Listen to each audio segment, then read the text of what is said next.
Is she actually awake right now? She's complaining about crazy. not being awake for these, and I'm just like, well, all right. It's like 1 a.m. for her, I think, or actually, yeah, should be. maybe She just needs to later, stay who up till knows? like 6 in the morning and just do more panels, obviously. Yep. Okay. Otherwise, what are energy drinks for? True.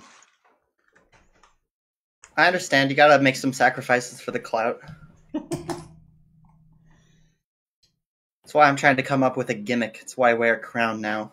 Uh-oh. Maybe I'll get more views on my Twitch page. Everybody, are you gonna become Queen Pan? Is that your plan? Oh boy.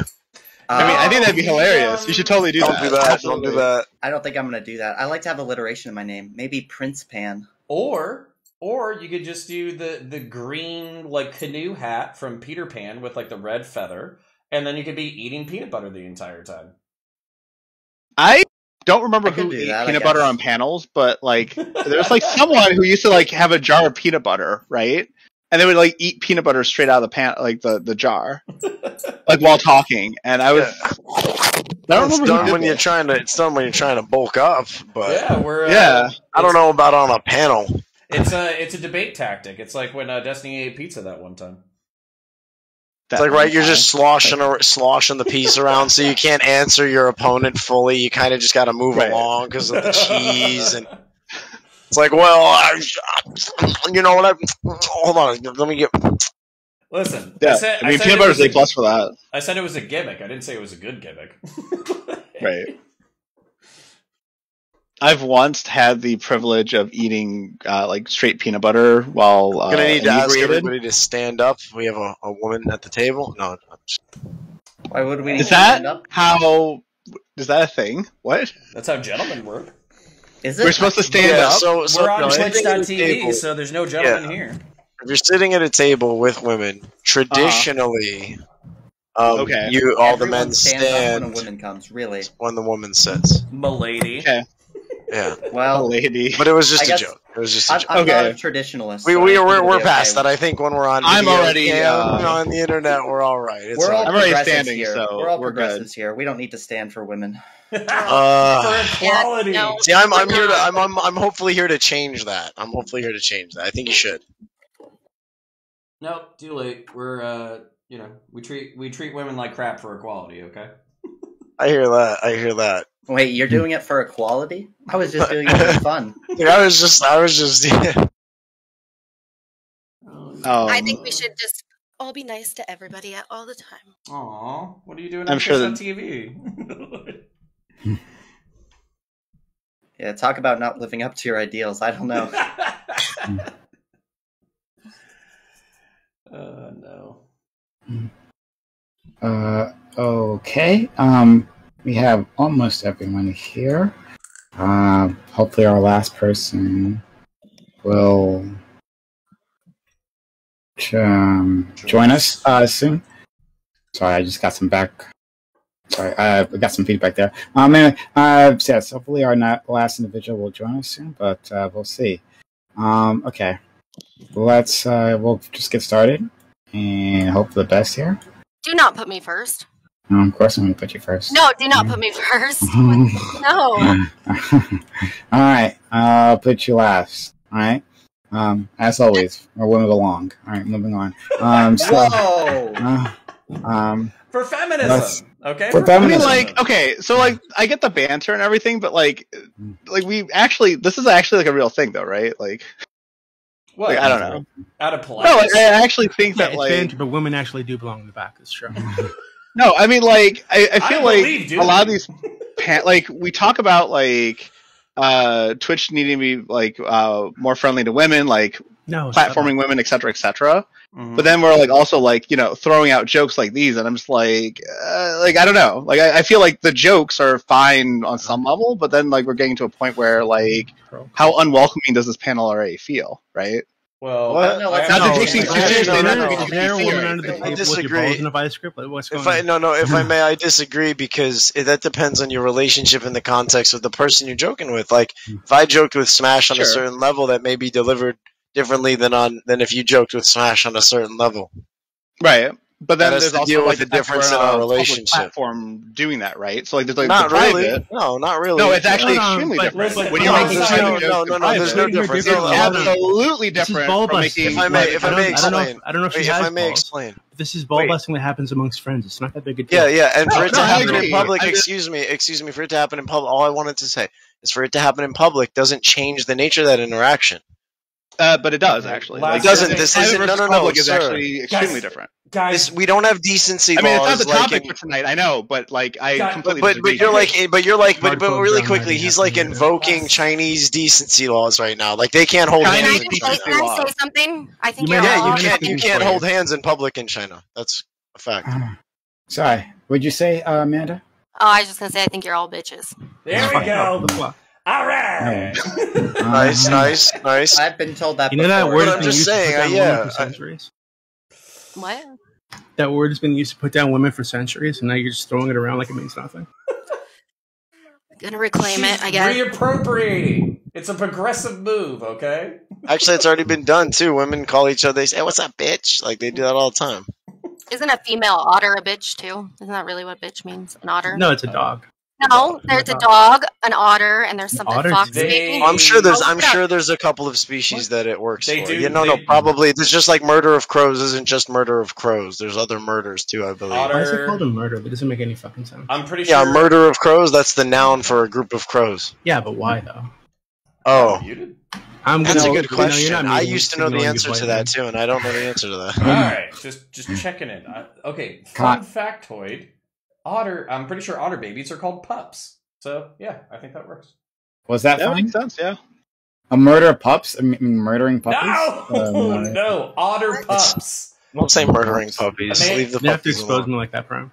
Yeah, they're not real puppies. They're seals. So who cares? Oh, poor baby heel. That species. Okay. Just. All right. Well, this. What does that sound? Oh God, I don't know what that was. It's over. Don't worry about it.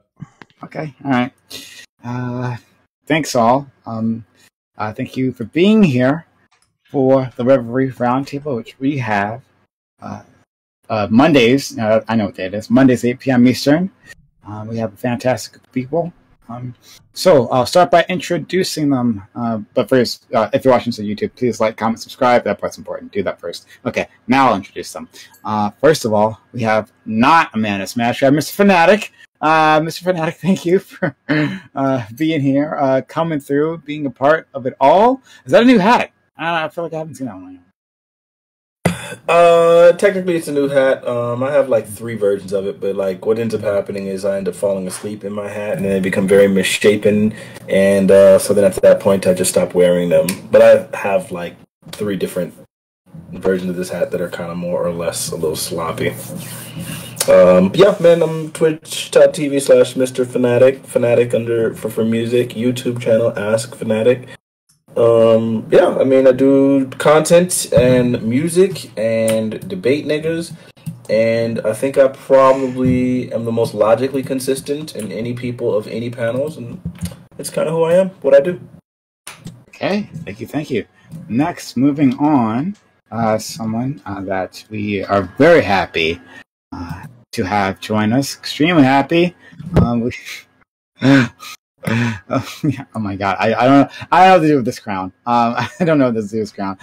But we have Problematic Pan, who's with us. Pan, how are you doing today? You know, I'm doing fantastic. Just got off work. Got to come home to my favorite stream, the PrimeCayes show. Everyone, make sure to like and subscribe. And since I'm going for the affiliate push, I need to get my concurrent viewers up to 3. So as soon as we do that, we're going to be making money out the wazoo. So leave my stream open while you watch PrimeCayes. Loves us so much that he doesn't know how to pronounce the name. PrimeCayes. Okay. Come on. But it's cool. Okay. Well, it's cool. You just embarrass yourself in front of millions of people. All right, let's go. Let's go to Counterpoints. Counterpoints, buddy. Really appreciate you coming through. Looking beautiful. All right. Love to see it. How you doing, my friend? I am excellent. Thank you for having me. I am very happy to be here. My name is Connor. I run a YouTube channel named Counterpoints. I identify as centrist or center right. I'm a Marine Corps veteran, a law enforcement veteran, a science fiction and political philosophy nerd. So if you like Warhammer 40,000 or violence or political breakdowns or Twitch.tv drama, go to YouTube, type in Counterpoints, or type in !Connor in the chat. Please follow Prime if you're not doing so already. Please sub to Prime since he's gracious enough to host us on multiple weekly basis. Love being here. Thanks for having me again, buddy. Thank you. All right. Next, another person who I'm always happy to have around. All right, and a fantastic mod contributor to this community. Yes, it is Mad Latin. How are you doing today? I'm doing great. So today officially is the day that I have submitted a full manuscript to a publisher. So there's going to be a chess book actually being produced in 2 weeks that I'll be happy to plug, once I have links and stuff. So that's really exciting. It's been like this whole process. Like I think we started in 2017 and it's done. It's done. Like it's over. So besides that, I teach chess. I also, what's the other thing I'm supposed to talk about? Oh, I stream sometimes. I'm even streaming Chad, now. This is a thing. I can actually start streaming on a regular basis starting today because I'm not working on this book. See, it's a good day. I'm like really, really excited to be here because I can do all the things. So yeah, thanks for having me. Thanks for hosting this panel as always, and thanks for giving me a platform to talk shit about people and their awful, shitty beliefs. Thanks. Okay, all right. Connor's glad to provide. All right, but first of all, two things. One, I'm really proud of you and all the things you're doing here, accomplishing. Right. Second of all, right. If people want more of you, where will they find you? So I also have a business. It's called Hype Chess. You can go to hypechess.com. You'll see this momentarily in chat. And you can sign up for free lessons, actually. Okay. Well, a free first lesson, I should say. Okay, yes. I've got to put money. I got to get money on the table. Anyway, so really, yeah, really, yes, really, really, yes, really, okay, yes, really. Okay, moving on. So next, we have RV or Rents. I don't know how to pronounce your name, but he's been on our open panel like twice, and we're happy to have you around. So thank you for coming through. How you doing? Doing good. And I'd like to say that Doobie is my biological brother, contrary to popular belief. I'm not actually his father. I'm originally from New York City, so I was born and raised there, moved out to California about 2 years ago. I've always been sort of a city slickin' Republican. That kind of comes down to being pretty libertarian. I am a Proud Boy. I did debate Vosh in the video entitled Debating a Tier 3 Proud Boy, Tom McDonald. That video, we went at it for a little bit. It was a good time, much to the actual chagrin of some of my brothers. But, I actually approach it from a different angle where I think we can all communicate and talk to one another despite the adversity that our country's in now. My bread and butter is cybersecurity. I do Section 503, which is intrusion detection. I do it on a commercial, governmental, and industrial basis. That includes clearances at times. That's 7 different certifications under my belt. I was a musician for a number of years. I played the drums. I know how to produce music. I've worked with Pro Tools and professional environments. I got to open for Cartel, Warped Tour. So my fortes tend to be something like information analysis, structuralization, sociopolitics, political science, sociology, psychology, I think you got it. And music. And that's basically it. I'm 30 years old, and uhuru, freedom over everything. I love you all. Okay, all right. It's weird that you also didn't give us your social security number for that, but thank you so much. Much appreciated. Next, Doobie. RV comes from Doobie's community. Doobie is here. Our Dark Lord's back. How are you doing today, buddy? I'm doing very well. For those of you who don't know me, I am Doobie. I help run the politics server on Discord, discord.gg/politics, and there you'll find lots of beautiful people, just like my brother RV. He's a wonderful guy. I think you're all going to love him. Thank you. Next, we have Revolt Rise with us. Rise, and slightly, things look slightly different there. Must be the angle. Yeah, something about that. Yeah, the angle is different. Yeah, no, my PC died, and so I'm running on scraps today, but we made it work. Sorry I'm late. And yeah, I'm Revolt Rise. Y'all have seen me here before, having the best takes, fighting with Doobie sometimes, fighting with everybody else occasionally. Follow me on Twitter. That's all I got to say. Let's go. Joke. All right. Last but absolutely the best, really. We have Amanda, an amazing mod here. Like she does a whole list of things here for the community, and we should all be thankful for her. I know I am. So Amanda, tell a little about yourself. Yeah, I'm Amanda. I am a political consultant, specializing in field strategy and relational organizing. I've lobbied, passed legislation, and yeah, I'm sitting in a different spot too. You didn't notice? No, man. No, I did. I mean, I knew. No, I mean, of course I knew. I'm going to be moving constantly. Like, I feel so weird sitting here.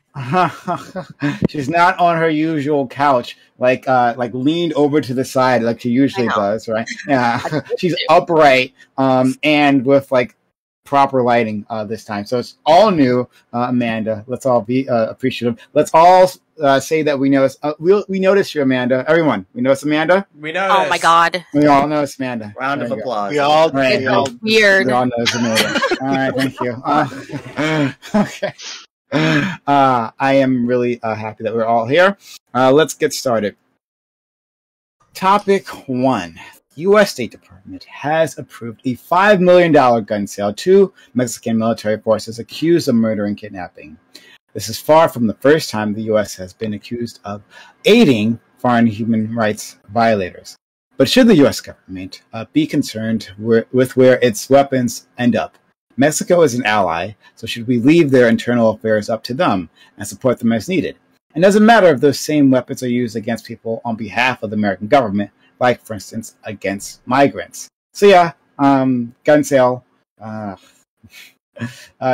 was it the Mexican Navy and then one other branch, but they've been accused. Like there was like a group of them that have been accused of like just like murder and kidnapping. It's really bad actually. It's quite a terrible situation. But I want to think because so many people made the point to me previously that these things don't necessarily matter. Shouldn't be our concern. So I just kind of want to explore all that. All right, we'll start with opening statements with Fanatic. Yeah, I don't know, man. It just seems like just a little bit of a scary idea. I think every time you start talking about arms deals from the United States government in a Latin American country, it's hard for me not to think of the Iran-Contra affairs and how that led to so many harms, and with the cocaine and crack distribution within the black community seemed really problematic. So I don't know, but ultimately this just seems like, I don't know. Yes, Mexico is our ally, but I don't feel like we've ever really relied on them for very much, especially not militarily. And it seems like there's so many problems with their government and the cartels and all of that. I don't know what the freak we're thinking. I don't know, leave it to the United States to do some nonsense. Go Biden. Pan. Yeah, I generally agree with Fanatic. I think that since there's a lot of chaos going on in Mexico right now, and we can't know where our guns are going to end up, it's probably not a great idea to just be selling this large of a shipment to them. I do think that it's a little bit better of a case than we had with the Iran-Contra stuff, because at least here there is a legitimate problem that the government of Mexico is facing, mainly the crime and cartels. So it does the weapons, like at least the motivations are good for this, and that we want to help Mexico with their crime problem. But still, I think that our history probably makes it not a good idea, but I'd be open to changing my mind. Counterpoints? Yeah, I'm 100% good with it. The Department of the Navy, the Marine Corps typically falls into the Department of the Navy. The Mexican government uses the Marines as a non-corrupt kind of like SWAT team to go after the narcos because the police are often infiltrated. As a result, these guns like aren't guaranteed to go to the right people. But let's just face it, Mexico is not hurting for guns right now, primarily through straw purchases through the southern border, where private citizens have taken it upon themselves in order to buy really nice guns and sell it to the cartels at a profit. Basically, the Mexican cartel. I don't know if y'all remember this, but I think there was like a relative of like Chapo or something like that who got taken in by the police, and then the cartel like shut down a city with like machine guns and 50 caliber rifles, and like basically were able to bluff the military and law enforcement in order to giving up their prize. If you want to have that kind of, if you want the military and law enforcement to actually do something, you have to equip them properly in order to do their jobs properly. So I'm good with it. I do think it needs to be coupled with financial aid. That way you're dealing with, the socioeconomic conditions as well. But I'll leave that for the open. Thank you, Matt Latin. All right, so I guess I have a few things here. Like the first is that like I completely disagree that we don't rely on Mexico for anything. Like we literally have them on the southern border. Like we use Mexico as our buffer against the entirety of like Central and South America, right? So like all the migrants are going through Mexico, and we've got negotiations with Mexico to prevent those migrants from actually approaching our borders on some level. And it's not 100% successful, but we're definitely using Mexico for that purpose. Mexico is, I think, like the 15th largest economy in the world, so it's like a trading partner as well. So there's a lot of reasons why we want Mexico to be a happy, stable country, and we've certainly exploited the country for like the last, I don't know, 100 years or so. Like going back to the Mexican Revolution, like in like 1913, they had like a democracy that was elected, right? And we literally sabotaged their democratically elected government to install a military junta so we could exploit and profit from it. And then we subsequently like occupied Veracruz and did all these other things to the nation in the interests of our own security. So this policy is a further extension of that. We're giving the Mexican Navy and Marines arms to deal with their drug problem. The Marines were accused. There are 30 different Marines from across the whole organization that had been used by their cartels. Like I think they were like double agents or something to execute some kidnappings, that sort of thing. But they were arrested in April and are being brought to justice. There's not really much news coming from that specific case, so I don't know what that. So like we really don't know how widespread the corruption through the Mexican Marines or the Navy is, but like it definitely should give us a lot of concerns. I would hope that our administration has more information than we do on that specifically. Yeah, definitely on the practical scale, lots of misgivings. On the ethical scale, also lots of misgivings. Like there's problems with delivering the guns, but there's problems with not delivering the guns. Like we have to choose between the cartels or causing more violence in Mexico, basically. RV. So this is actually, this boils down to a lot of different issues, but one of the biggest things that I can't help but notice is security at the border having a big, to do with this. But that's I guess aside. In 2014, Mexican cartels fired into Texas towns from across the border. This recent occurrence wasn't the only occurrence of that having occurred. It never occurred under Donald Trump. It did occur under the tail end of Obama's presidency and under the now beginning stages of Biden's presidency. So that's of note. The another thing that's interesting is that the border security issue, I believe, is so fundamentally tied to this. And that actually, I would agree with Counterpoints even when he said black market dealings with domestic citizens that'll then sell off high-end weaponry for a high premium to, say, counterparts across the border. This is only strengthening the case that like someone like myself might make, that we need to tighten that up, because things like, for example, and the name escapes me, so give me 1 second, the Los Ibanos ferry. You can look this up. I have a picture available. There are videos of people taking it. an unregulated ferry at a small juncture of the Rio Grande. It is privately owned, and the owners are, quote, classified. The U.S. government doesn't really know who the owners are, neither does Mexico's government. Things like this exist along this area, and this is only sending weaponry to a place where it is as corrupt as even town rebel forces that form to defend against corruption wind up being corrupt towards their own populations. It's almost like a downward spiral of, well, whoever gets the most automatics is top dog.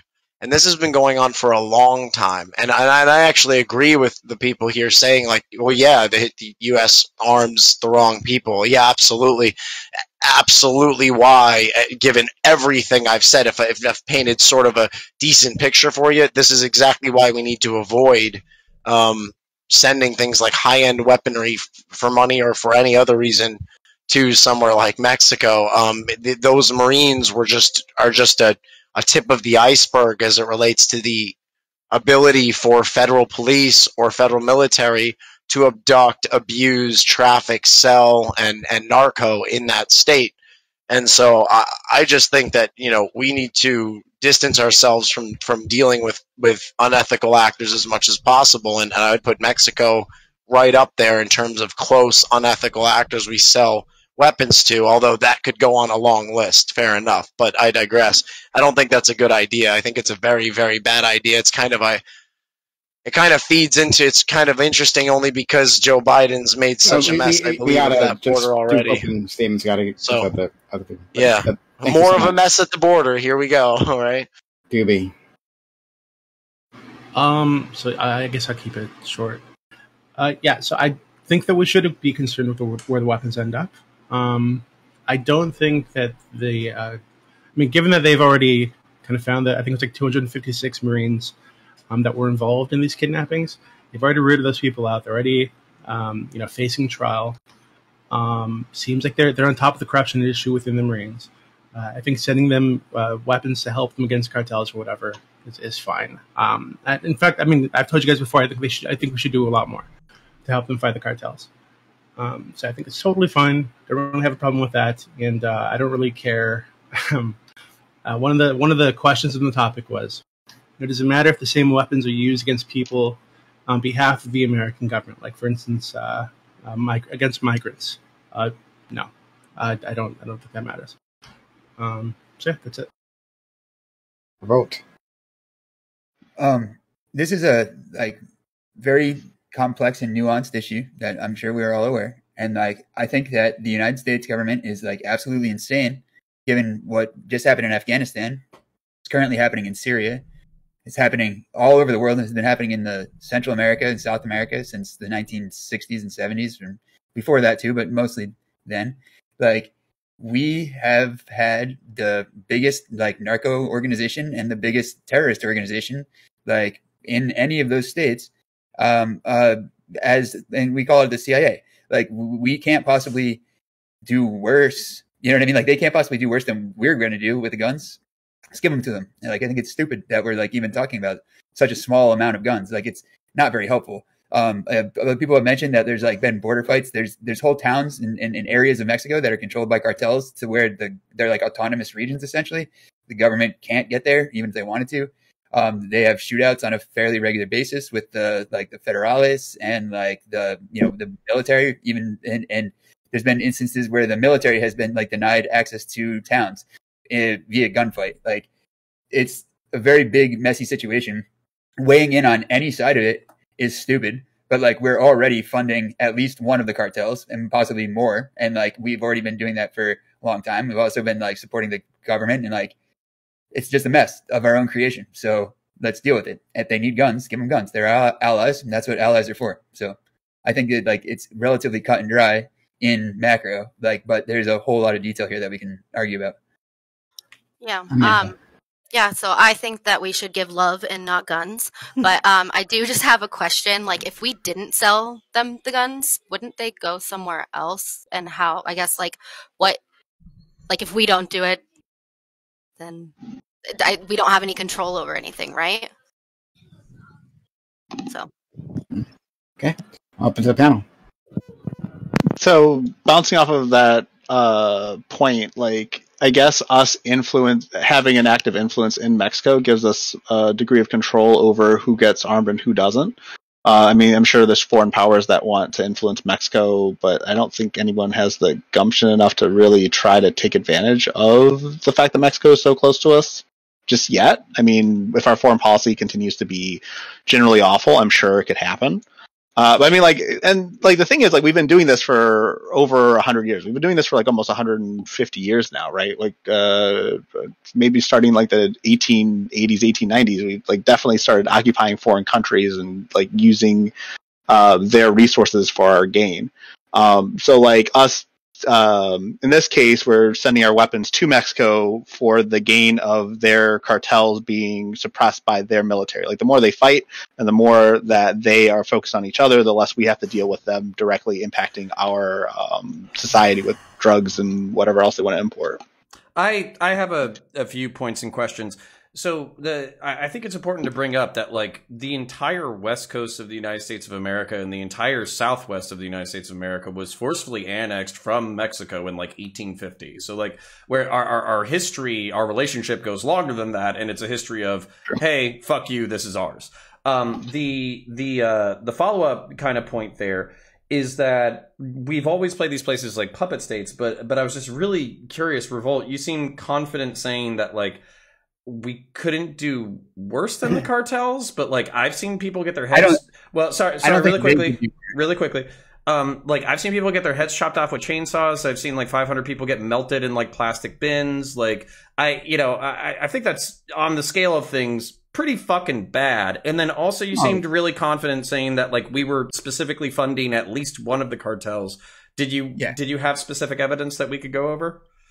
Like, yeah, sure. We can provide, there's like, I mean, this is like so well documented that it's like almost like it's silly to bring up evidence about this at this point. But like, yes, like of the major cartels in Mexico, several of them have been working with the DEA and CIA and, U.S. foreign policy or U.S.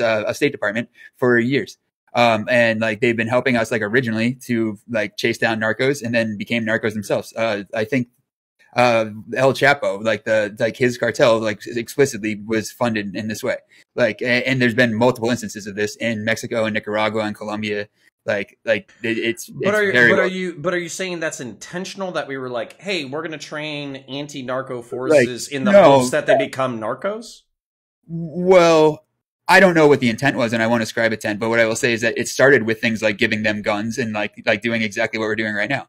And then like eventually like those guns turned into enough power that they're able to leverage it into fucking breaking away from the system that was currently there and taking advantage for themselves. So are you just so I can get to your point, because I promise you I'm not trying to do like a 10 question thing. I'm just asking, like, so is your point more that like it's so messy that we're injecting ourselves into the situation kind of the same way we did to Afghanistan, where we're giving guns and money to people that we don't know whether or not we can trust, and ultimately they just become new power brokers that play into the same corruption that was there before? Was that your broader point? My point is more so like the analogy, like the analogy should be to Syria, and like in Syria, what we were doing was funding, we called them moderate rebels, during the Arab Spring. And like, it turns out that a lot of them were Al Qaeda and later ISIS and later Al-Shabaab and like all these other organizations. And and I think that we're dealing with that exact same thing. And we've been doing it since the 70s. Sorry, go ahead, buddy. Yeah. So I'm a little bit confused about this analogy, because we're giving these to the Mexican federal government. Like, we're giving them to their Marines, right? We're not just giving. This isn't the same as giving these to unvetted groups, halfway across the world. It's giving them to ostensibly an important part of the Mexican military. But an extremely corrupt one. The government is. No, I mean, like, it's their main force, right? Like, that's like the main anti-drug forces that are getting the guns. And like, they're extremely corruptible, sure, but like they're also not just corruptible, but corrupt. Like, have they not been like consistently infiltrated by like? I mean, there've been some and things like that. I mean, there've been some infiltrations, but like, there have been some infiltrations. It is top to bottom, such that people like, let's say, a warden of a prison has to travel to work in bomb-proof vehicles. It's top to bottom. The Marines could pull him over and execute him. That's the There were Do Marines you have that like had some been doing it. quantifiable evidence or some But, quantifiable like, we don't know data how- on Vice corrupt did they a are? whole Because, has like, done extensive reporting on how this works. I'm Right? not asking. That's why I believe. It's a genuine That's why I question. believe Revolt Rise said it's so readily available. It's silly because even sources like Vice have hour-long delves into why these town police are actually just macro cartels but fighting town police bigger are not the Mexican cartels, Navy and Marines, right? fighting the military. The military selling weaponry to these groups. It's a big conundrum. Vice has reported on this. This isn't like esoteric knowledge. This isn't controversial knowledge. This is mainstream center-left knowledge. But who do you arguably? That's the question. Okay, but this begs the question, right? So if everybody's corrupt, the local militias are corrupt, the cops are corrupt, the federal police are corrupt, the military's corrupt. Who do you sell to in order to establish physical security? And then this kind of begs the other question, because this is where I think there's a lack of analysis that would be paralleled to like Syria, Afghanistan, and all that kind of stuff. If you don't have basic needs being met, you know, lefties love the material conditions, right? So I'm trying to give y'all some material conditions over here. If you can't afford to pay your bills, you're going to sell your pistol on the market. If you can't afford to pay your bills, you're going to sell your uniform. If you can't afford to pay your bills, you're going to be corruptible, which is part of the problem, is because if there's a perverse financial and material incentive to be corrupt, then it doesn't matter how many guns you throw at this problem. People are going to still perpetuate the same cycles that we've been perpetuating for the past 50 to 150 years. So it's just who is top dog, and that tends to be what we see. And the answer to the material conditions thing is actually like kind of funny. Like the cartels are making so much money through human trafficking and trafficking fentanyl and whatever else they're into nowadays, like that they are like, you know, formidable like opposition to the government. They're talking like in the tens of billions of dollars of annual revenue, like for some of these cartels. And so they've actually gone into some of these towns, right, and fixed them.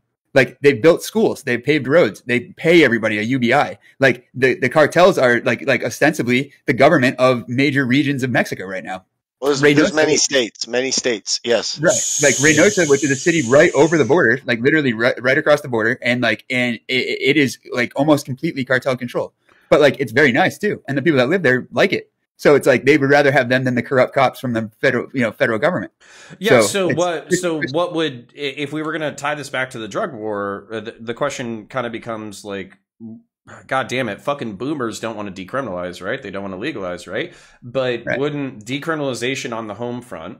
Yes. And then I brought up this crazy idea before. I'm going to bring it up again. I was basically saying, like, we should bring the cartels into the fold by offering them a monopoly. Literally saying, you will sell the United States federal government X billions of dollars worth of drugs every single year. We will synthesize this into the medical market, and we will use these for, like, whatever you call, like, the clinics, like the clinics that are used to, like, ease off of people of drugs or whatever. And then that way, instead of having these drug cartels that, like, $10 billion, our budget is $3 trillion. You know what I'm saying? Yeah. We could buy off a lot of these motherfuckers. And then basically what you do is you reduce the available drug flow, you reduce the black market, you have a partner in security, you bring these people into the fold. And on top of that, from a decrim perspective, you have less people have less ready access to black market drugs. And final point, you can use the cartels since they're already power brokers, use them as power brokers to box out other cartels. And so I don't see the flaws in this idea so far. I mean, I think you have to be aware though that like bringing in the cartels as like a partner could have like major ramifications and can backfire like spectacularally, right? Like we'd have to be very, very cautious. But that's why about like our approach, right? But that's why sorry, go ahead. And Coca-Cola. Just what's the difference between a cartel and Coca-Cola? Like, I mean, like imagine yourself. No, I agree. Well, the difference is that like one selling cocaine. I mean, and I'm gonna kind of regret saying this. I feel like, can I? Is there a way I may? Let Alan finish. This is violence. So, like, I mean, like, I was gonna say that the cartels engage in more direct violence, but if you look at how like Coca-Cola dealt with like union busting in East Asia, I think it was there was like actual mercenary companies or something that was hired by the Coca-Cola company to Latin America. Yeah, was it Latin America? I don't remember where it was. Like they were pretty big. Like they like the whole like Allende problem was like partially sponsored by either Coke or Pepsi and ITT, which was AT&T back in the day. I mean, I might not actually have a good answer for that. Like, I don't know what the difference. I'm more thinking about cartels in terms of like foreign groups that we've worked with before, like in Afghanistan and Iraq, who then proceeded to turn around and use all the things we gave them because we were partners theoretically for a period of time directly against us. So, and I would be more concerned because like these guys are directly on our border, and I'm not sure like how. I can't articulate exactly how it's going to backfire, right? Like I don't know the process enough. You're gonna hate my second policy proposal even more. All right, let's hear it. I'm ready. Okay, so my second policy proposal is: listen, we're dealing with this porous fucking border. It's 10,000 miles long. It's a pain in the fucking balls. And on top of that, a shitload of people from Central America want to come to the United States anyways. So I'm saying I won't meme. Democratically, if Central America, north of the Davian Gap, which is like some like geographic region in southern Panama, which is south of Panama City, if they wanted to become part of the United States so we could administer, grant them statehood, give them infrastructure, help them deal with their law enforcement problem, pretty much solve the immigration crisis overnight, and then basically treat anything north of the Davian Gap as the United States of America and treat anything south of the Davian Gap as a part of South America, then you would basically bring them into the fold and you would have full law enforcement authority while also being able to do the drug decrim solution that I talked about earlier. I would love for this solution to work. Like, build that wall. Philosophically speaking, I think it would be great. However, again, the backfire, like I could see this obviously spectacularly backfiring. Right? It'll get a lot worse before it gets better. That's true. True. I agree. I mean, that's fair. I just, we haven't been able to administrate like other countries we've occupied in a sense, and this would be an occupation, right? Like very clearly this would be us. What if we can find that? I wanted to add one thing on to counterpoints before though. I agreed with almost all of your first. I remember both of your things. The first one was great, except for the co-op. We should not work with the cartels to produce the materials for, let's say, narcotics. Like a lot of times, these cartels are actually getting. There's so many various sources usually from either South America or even in cases China overseas. There's different ways they do it. I don't think we should do that. We have a pharmaceutical industry. It's funded. It's subsidized. We have the FDA. We already pay for it. We have all this. As an example, when you go to the pharmacy, if you want to buy Sudafed, you have to sign like 3 different releases. I believe in some states you got to they have a thumbprint thing. It's controlled heavily, and it is something you can buy OTC all at once. We have a system for this. Well, so if you applied this similar system and you gave like our current pharmaceutical companies arguably like an incentive, you allowed consenting adults to just buy it in like a non-criminal fashion, like you said, decriminalize, or even in cases legalize. I mean, some states would make money off of it. Even so, you would solve that problem, and I 150% agree with you because the whole thing is incentives. And if I may, just to state this very clearly, the reason you need 4 SUVs in a fucking cavalcade with machine guns is because there's this big incentive to get it across the border and sell it illegally, cut it, distribute it to other dealers, etc. Everything else they need to do to make a profit.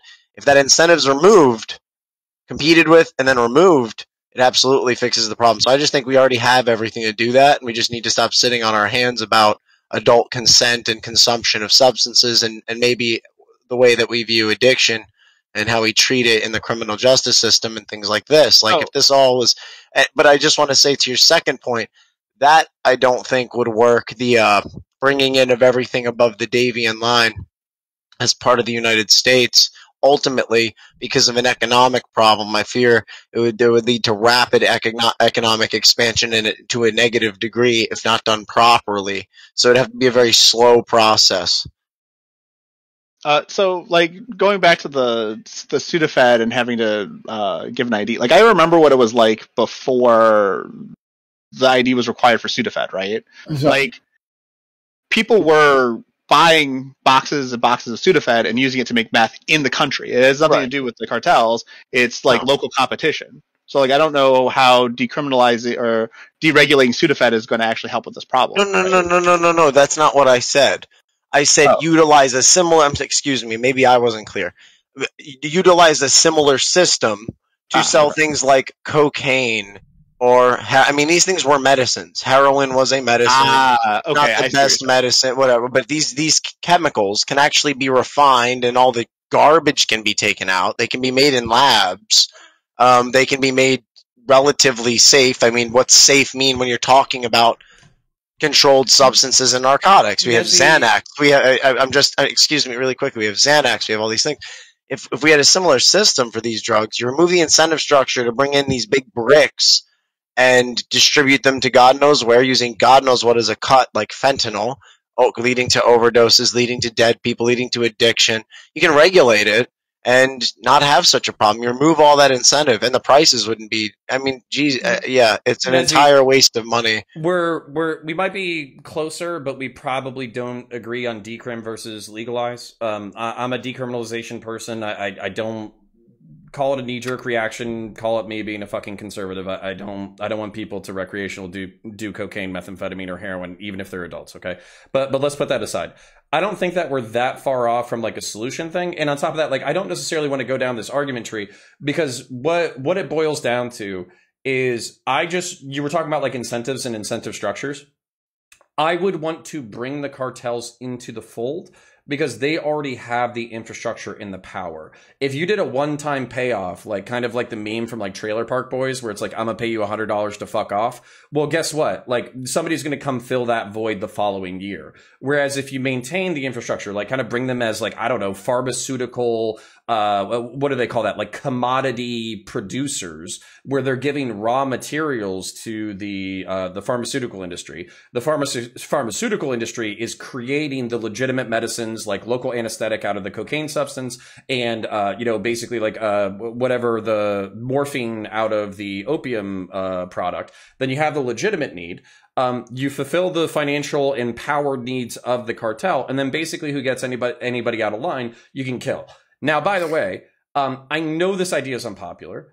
I know that annexing Central and South America down to the Davian Gap is not going to be something that I see in my lifetime. I also know that decriminalization within my lifetime is a tall order at best. I'm just trying to like orient the conversation towards what we think would actually solve the problem. Because obviously, if we just throw guns at the Mexican military and federal police for another century, we're in 2050, our great grandkids are going to be on a different panel show having the same conversation about what we do about Mexico. And about how do we fight the war? And the thing is, though, like I think that's the point. That sounds right? sounds like a failure on our part, not to warn. Well, no, I think that's like the whole point. Mistakes to be on panel shows, but yeah, okay, sure. Let's go. We can go down this. But I do want to like explore the idea of just like arms sales in general, and not just get caught up in specifically U.S. Mexican politics, but just like should we care about these things, and what does it mean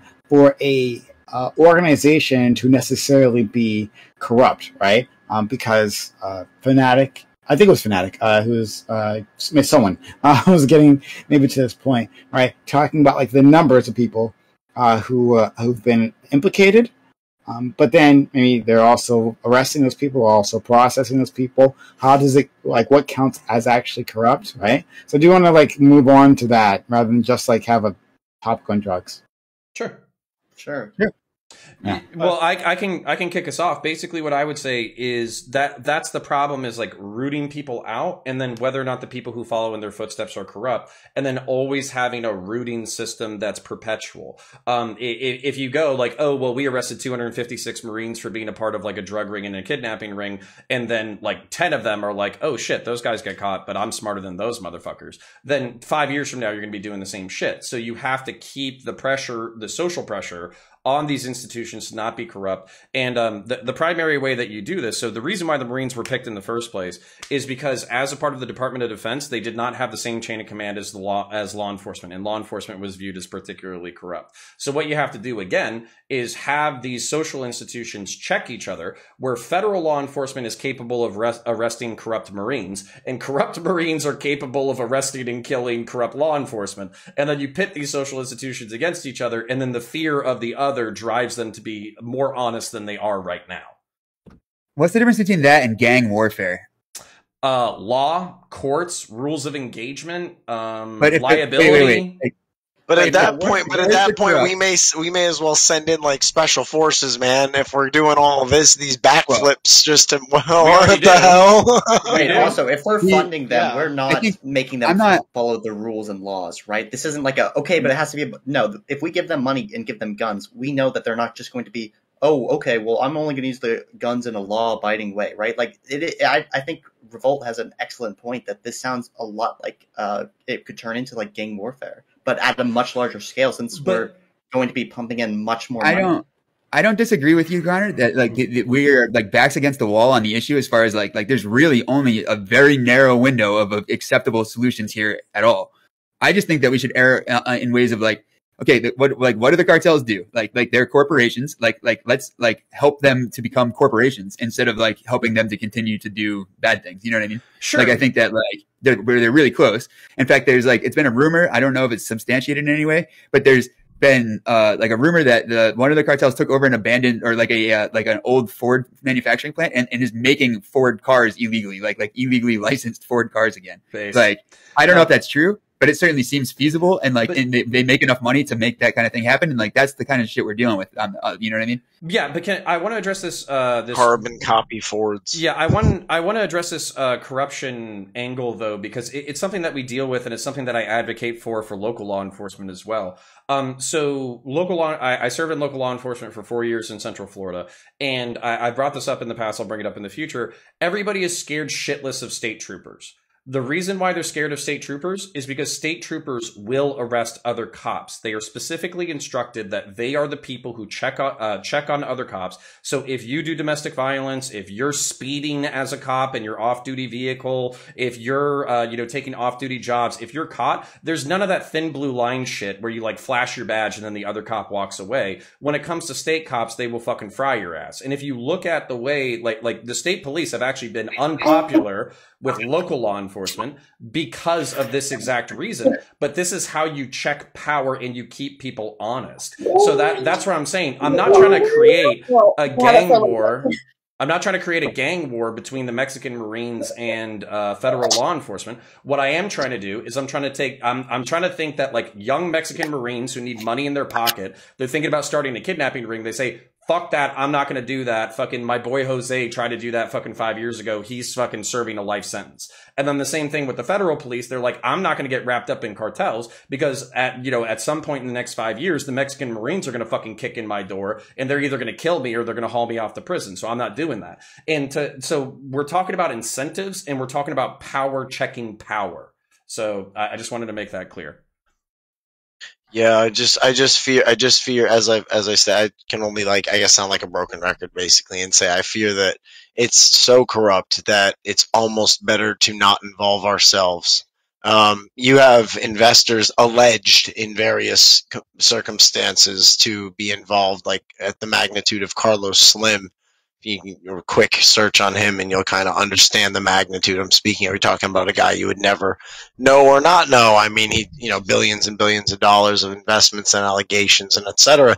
I don't think it's a good idea for us to put our noses in it. And that's all. I can only sound like a broken record. I think it's a bad idea to intervene. I think it's a good idea to remove the incentive structure by just deregulating and incentivizing our own markets to produce those things. And we'll produce way better variants that don't have, excuse me, that was gross, nearly the same issues. And I think that would be better for everybody. And I think consenting adults are ready for that in 2021. I understand your position where you're like, well, I don't think people should be doing that recreationally. Well, the truth of the matter is they're going to. And the problem is it incentivizes these nefarious forces to continue to be a problem and to congeal at the southern border and to then just sort of congeal throughout the country as a negative drug problem. I mean, yeah, you can deal with addiction and you have to, but let's remove the incentives from these people. That's for sure. That's how I feel about it. But I mean, there's evidence that as these drugs have been legalized or decriminalized, they just move to different industries. Like right now, sex trafficking is like their third biggest product right now, or for a lot of these cartels. I think the first one is just moving people in general up the border. Yeah. And then it's I think it's drugs, and the third one is sex trafficking, specifically for prostitution. Yeah. But you could argue that Nevada. Like, but you could argue, bro. You could argue that Nevada is an example of fighting that too. They regulated the police, have close ties with the brothels. These girls are regularly medically checked and regulated. It's a whole thing that creates a more healthy environment for that sort of. But if the answer is just to legalize all the shitty industries that the cartels are involved in, I mean, like that seems kind of weird. Listen, it seems a lot better. I'm not sure. Wait, hold on. It makes a lot more sense to me. Well, you're talking about human trafficking. I'm talking. Let Doobie finish, please. Rather than just accepting that this corruption is going to exist and the cartels are going to exist, we're willing to send troops and bombs to the other side of the fucking world to get rid of these sorts of things, right? These bad actors in other places. Why not do that south of our border? The very close country, very unstable. Why not send the American military down there with the blessing of the Mexican government, hopefully, to wipe these people out and stabilize government? You know what happened the last time the American military invaded Mexico? I'm not talking there about were like 10 different there were 10 different factions all at war with each other simultaneously, and they all grouped together and became anti-America. Like straight up, they all unified and allied to deal Mexico. I'm not talking about conquering. I'm just saying, I'm talking about sending the American military into Mexico to get rid of these cartels. Yeah, hopefully. I hope they want to get rid of these cartels. What happens if Mexico says no? We don't want your military. Well, at some point, this virus they have is doing damage to our country and our people. So we need to cut it out. So we want to unify the federales and the cartels against us, is what you're suggesting. In that case, I would rather that. Hey, you know what? That actually makes a lot of sense, Madeline. And if we were to unify them against us, at least now that we would be able to have a more like realistic threat that we can actually work with and recognize as a problem, right? Because as it stands now, there's I feel like there's this almost. We look at the Mexican government as if it's supposed to be this legitimate thing, but then it seems like they're constantly illegitimate because of the infiltration from the cartels and stuff like that. So then it's the 15th biggest economy on the planet. And I'm not saying I think we're overemphasizing how. Does that literally? Yeah, things are bad. Yeah, well, we had problems invading Iraq and Afghanistan, and now you're talking about invading Mexico. That's what you just suggested. Yeah. It was it'll give us a concrete threat to work against. Well, it's a hell of a concrete threat to work against in comparison to a few cartels underneath the border. There's a difference between an invasion and working with another country and providing aid. We've been in Japan since 1940 something, right? Okay. And we're still there. Right. So did I misunderstand what you're saying? What was your proposal then? What Doobie was saying was working with the freaking Mexican government to. And I was just saying what he was saying made sense. If the Mexican government invited us in, which they probably wouldn't, but if they did, I could see Doobie's point working. The question is, what if the Mexican government has no interest in this? I think Doobie has a clear answer. They have a lot of interest in it, but the cartels have no interest in it, and the cartels run the, you know what I mean, have puppets in the government. But that's not even the issue. The issue is the thing that I said in the first place was the fact that there's a lot of parts of Mexico where the material conditions of the people that live there have been substantially improved, third world to first world. They have cable TV now, and before they lived in with no windows in their house. You know what I mean? And those conditions have been met by the cartels. Bro, in some of these villages, they've established working water systems, cartel work crews. Right. This is what it is. So these people are on the ground making life better, but then the federales are saying these are the villains, these are the enemies of the state. That's not a situation, in my opinion, that we should go guns blazing into. Invite or no invite. It's not something that should be our prerogative. Similar things exist, and it's not new for criminal organizations to pay off or to make the lives of the communities that they're operating in very easy, so they can fuck up communities away from them, right? Yeah. So It happens here in the United States. We have gangs that they'll give some money to the local community so they don't rat them out to the police. When the mafia was really big in the United States, they did the same kind of shit. That didn't keep us from going after them. But the reality is, these are massive criminal organizations that are doing a lot of damage, not just to Mexico, but to our country and our people. And I don't think we should maybe. We can encourage the Mexican government to do something for their fucking people, so they're not susceptible to being bribed basically by these cartels. And maybe that works, maybe it doesn't. I'm not really concerned with that. What I'm concerned with is the damage being done to our people. Right. So if that means we need to convince Mexico to let us come in and wipe out these cartels for them, then let's do it. I mean, it's a civil war, right? This is like literally us getting involved. It's like a low-key civil war, right? Like, I'll agree with you, Doobie, as long as we can also bomb like Mobil Oil, and the people that have been polluting and like fucking robbing and stealing, and like the corporations that have been doing evil shit to our country. Like, I mean, if that's your sentiment, we're gonna go after it. Like, well, there are a lot of corporations that do a lot of really disgusting shit that I think should be nationalized and taken over by the U.S. government. Yeah, 100%. Yeah. And a lot of people that run them should be in prison. Then you're on that island. You're on that island. Okay. All right. So I don't know how much of that was troll and how much of that was.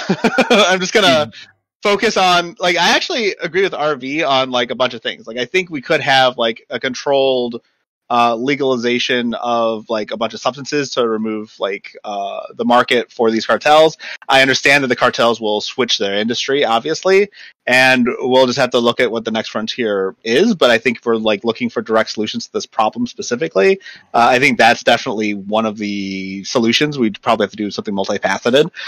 Getting directly involved in what's effectively like a low-key civil war is like disastrous, in my opinion. I think, in fact, our goal on some level, as far as policy goes, like, we're not going to acknowledge this. Like, I don't think we're going to acknowledge this at all. But I think as far as our policy goes, I think like the plan here is to do what Counterpoints was suggesting was like, the worst case scenario, which is in 50 years, we're still talking about this. Like, I think that's like probably what policymakers are looking at as like the most workable solution to this problem. Like, I don't think they're thinking, hey, we can solve this. I think they know that they can't solve it, and they're just trying to figure out like what kind of line to toe that's like sustainable.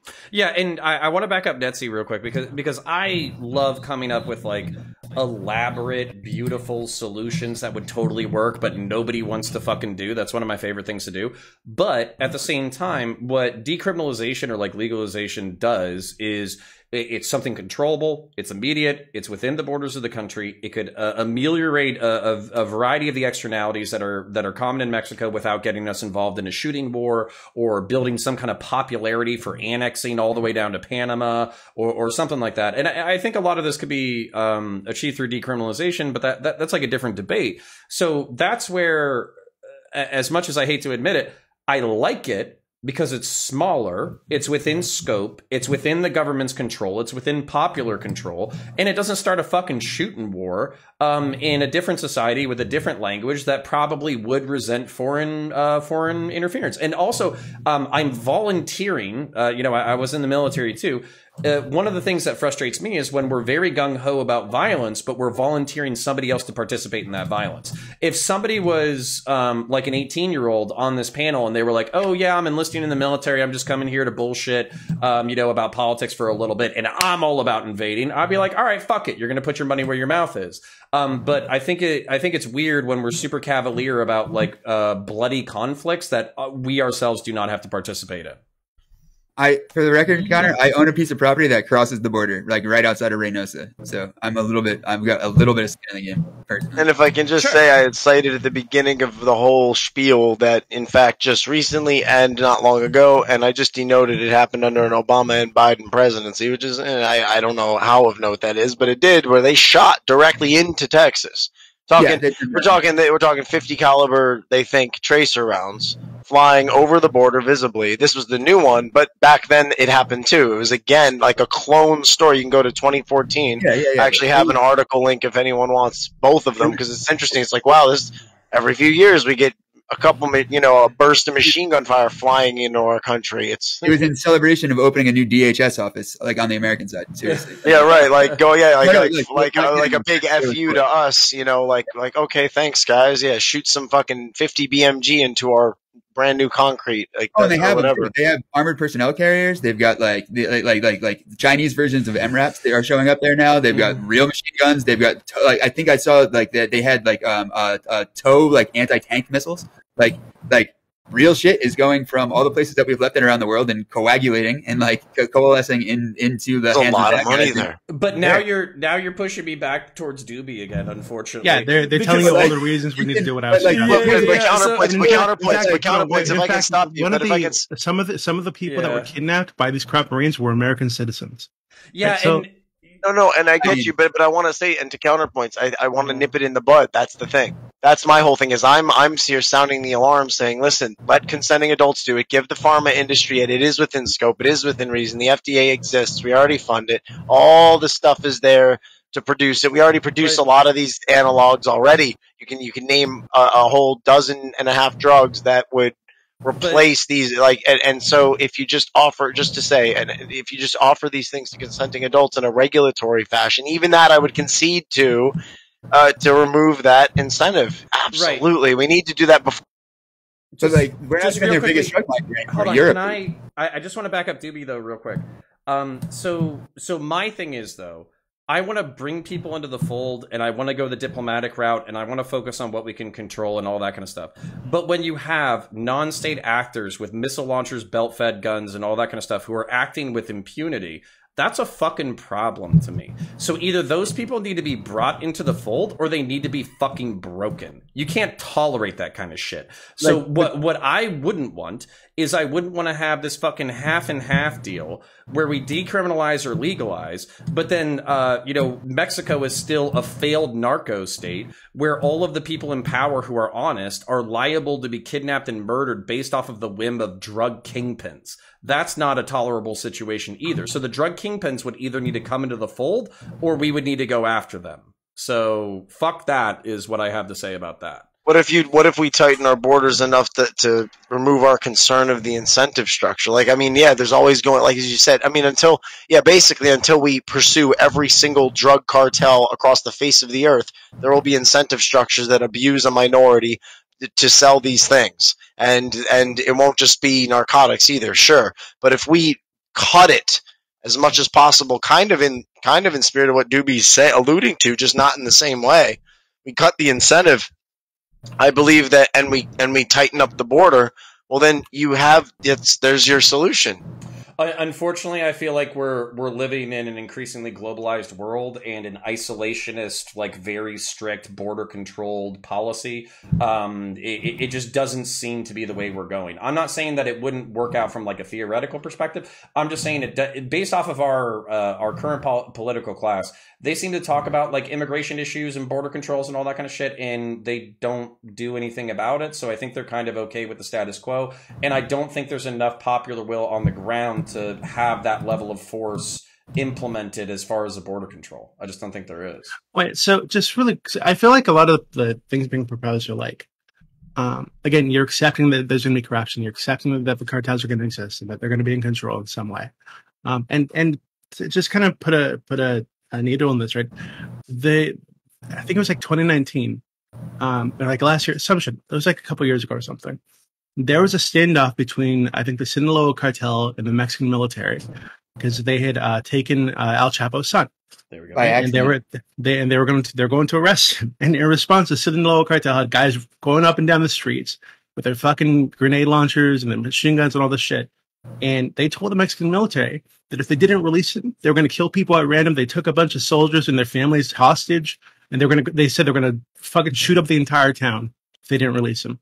And they released him. They gave in because they gave in though, Doobie. Why'd they give in? Because they had no other choice. If there were the alternative was they have a lot of dead innocent people. Yeah, right. So they don't want to fight the fight you want to fight. That's the point I'm making. I think they need support to fight the fight that I want to fight. Right, and I'd like to support them as their neighbor to the north, as their ally. They're dealing with violent actors within the nation, totally fucking lawless that are running ramshot all over their fucking country. We should definitely help these people. We'd help any other ally. They don't. But you have to understand. If this was happening in the UK, I think people would be okay with it. conflicted. I'm starting to think that there's something about Mexico. Right, that makes people like have an aversion to sending in troops to help them get boots on the ground. Well, you know what it is, Doobie, because I know what you're poking at. We've interfered in Latin American affairs a lot. Well, yeah, but historically, there's kind of like a cultural presumption that this is just the way it is. Like I'm not gonna lie, like when you bring all that shit up, where you're like, if the UK was being run by criminal gangs that were funding off of drugs and kidnapping and murder, we absolutely would intervene. I think you're right. And I do think that it's probably since I was born and a generation before I was born, Mexico was just like a failed narco state, and it's hard to imagine it in a different way. So the amount of heavy lifting that you're asking of me, it's kind of like it just feels like fighting nature almost. Well, no, I would add to that. I'm gonna say it. I was hinting at it before. I think that there is an assumption here that there is a cultural issue in Mexico's population that leads to them being more susceptible to this kind of corruption, this kind of behavior. Maybe it's because they're brown. I don't know why you guys think this exists, but there's something there, and I feel like we're dancing around this, and this is why we're just assuming that it's going to be them. There's nothing we can do about it. No, I mean I agree. Like I was about to say, like I think there's like a sort of bias in terms of like what we consider who's going to be like reliable, right? Like we don't, as a culture, respond to Mexico thinking, oh yeah, these are reliable partners that we can work with to solve problems. We are used to managing their affairs and not like working with them as equals, basically. And I think that's like a big part of why there's like this idea that, I mean, popularly speaking, why there's this idea that we can't work with Mexico to do these things, but like obviously the U.S. government disagrees because we're sending the Mexican Navy and Mexican Marines arms to fight the cartels. And I think there's like some sort of like undercurrent that we're not aware of, where we are working with the Mexican government to deal with specific cartels and leaving other cartels alone. This idea that Counterpoint's introduced, I think there's definitely something to it in that. I'm not culturally, maybe, I don't know, maybe within the media, within like our current understanding of the world, like we imagine some places and some people as deserving of violence, right? That's just kind of like how it is, and you don't. And there's like no other way around it, right? And like other places, like deserving like a poverty, right? So you hear of something in some African nation, right, of a famine. It's like, well, it's like an environmental hazard, you know? It's like, well, it snows some places, right? It floods in other places, and some places have famines, and that's just the way it is. And there's nothing that can be done. But I mean, there is something, you know, we could actually do something, right? We could actually step in and make those things happen. Well, if we were given permission to, right? Yeah, like that's the other thing, is we have a history of sending our military to dominate them. So yeah, and I hear that, but like I disagree with Doobie on one thing here, or probably many things, but is that like we are funding the cartels, right? We're saying, like, we are going to step in and solve this issue, but like, what's the issue? The issue is that American consumers are consuming these drugs, right? We are their number one buyer, but we're going to step in and then turn your streets into a fucking war zone. Right? Like, I don't know if I was the average citizen, right, like Mexican citizen, caught in the middle of this. Why would I want that? Why would I want that? Especially with how you guys are painting it. I haven't heard of this before, but the cartel stepping in and becoming government. But like, I completely believe it. It makes complete sense that would happen, and that they would. Then they certainly have the capability to do it, because again, we were giving them billions of dollars. Like Vice has reported on it, yep. And that what goes up our nose, right? Like, So I understand that, but the average citizen, why would they want that? Why would they want what Doobie is proposing is to send more troops? Why would they want that? Instead, they want a peaceful existence. They want to be able to walk the streets and not be victimized, right? I think they would prefer, I'm assuming they would prefer a government not necessarily run by criminals who could arbitrarily change their minds about like like the laws that they're living under. Right? I would assume they would prefer that, but they would also not like bombs to start falling on them, right? Well, yeah, but they've had like actual incidents in which like the cartels have taken entire buses of children. I would imagine that they would probably be on board with some sort of intense response to whatever if it was something that was feasible. It's just I think they know at this point that their government is not capable because, bro, the cartel has been OD in Mexico. Like they've done nonsense. They've literally massacred entire towns of people. Bro, they're kind of gross. I just wanted the one thing I'll say, then counterpoints you can take away, is that I think we just should be careful of they, right? Like, what do the American people want, right? What do the Mexican people want? I think it's highly dependent on where you're living, which cartel you're living under, right? What your experience are with the federal government, with the local police, which, like you guys have said, is just corrupt up and down, right? So I think that you have to be very careful as to what the Mexican people want and what they consider is possible. I think the people of Mexico City proper, right, with like the stranglehold the government has on that, would have different ideas than living in bumfuck whatever is. I don't even know the states. So, but like, yeah. So okay. Go ahead. So yeah, actually, what's interesting. So you were saying that we conceptualize some people of like deserving of violence. For me, it's not deserving of violence. It's kind of like people who are perpetually fucked. You know what I'm saying? So it's not like I want people to hurt. It's not that I want people to live in these situations. It just seems like there's a whole bunch of variables that we're not capable of controlling. So it's hard to become emotionally invested, which sucks because this isn't Narnia. This isn't a fantasy world. This is a real place with real people who have real problems. And then to kind of back that up, with what Fanatic was saying is like there are non-corrupt politicians and non-corrupt police who make a big stink about how they're going to clean up the system, and then they end up either paid off or killed. And like there's dozens of stories of like mayors or police chiefs. Yeah, so like mayors, like imagine like just in your fucking city, the mayor's like, hey, listen, we got a cartel and a drug problem. I'm gonna do something about it. And then like 3 weeks later, they're literally in a ditch on the side of the road with a couple of holes in the back of their head. That's a reality in Mexico. So that's kind of where for me, Doobie, like I'm so torn between these two perspectives because on one hand, I want to go with what's like feasible, immediate, sensible, intelligent, what we can control and what will solve the problem inside the United States. And on the other hand, with like Doobie, where it's like, that is not a tolerable, sustainable lifestyle where a politician says, I'm going to root out corruption and I'm going to prevent gangs from running our city. And then 2 days later, they're dead. That like that's where for my empathy goes back to Doobie, where the violence might be awful, but the result would be worth it if you created a society in which like teachers, cops, and politicians weren't murdered whenever they try to stand up for against corruption. So I am absolutely fucking torn in this subject. Well, I mean, we can do both, right? Like a big part of it is removing their funding. Like we should be legalizing these drugs so they don't have the funding to begin with, and it'll make their effectiveness in this regard, like killing politicians, less because they have to pay people to do this work, right?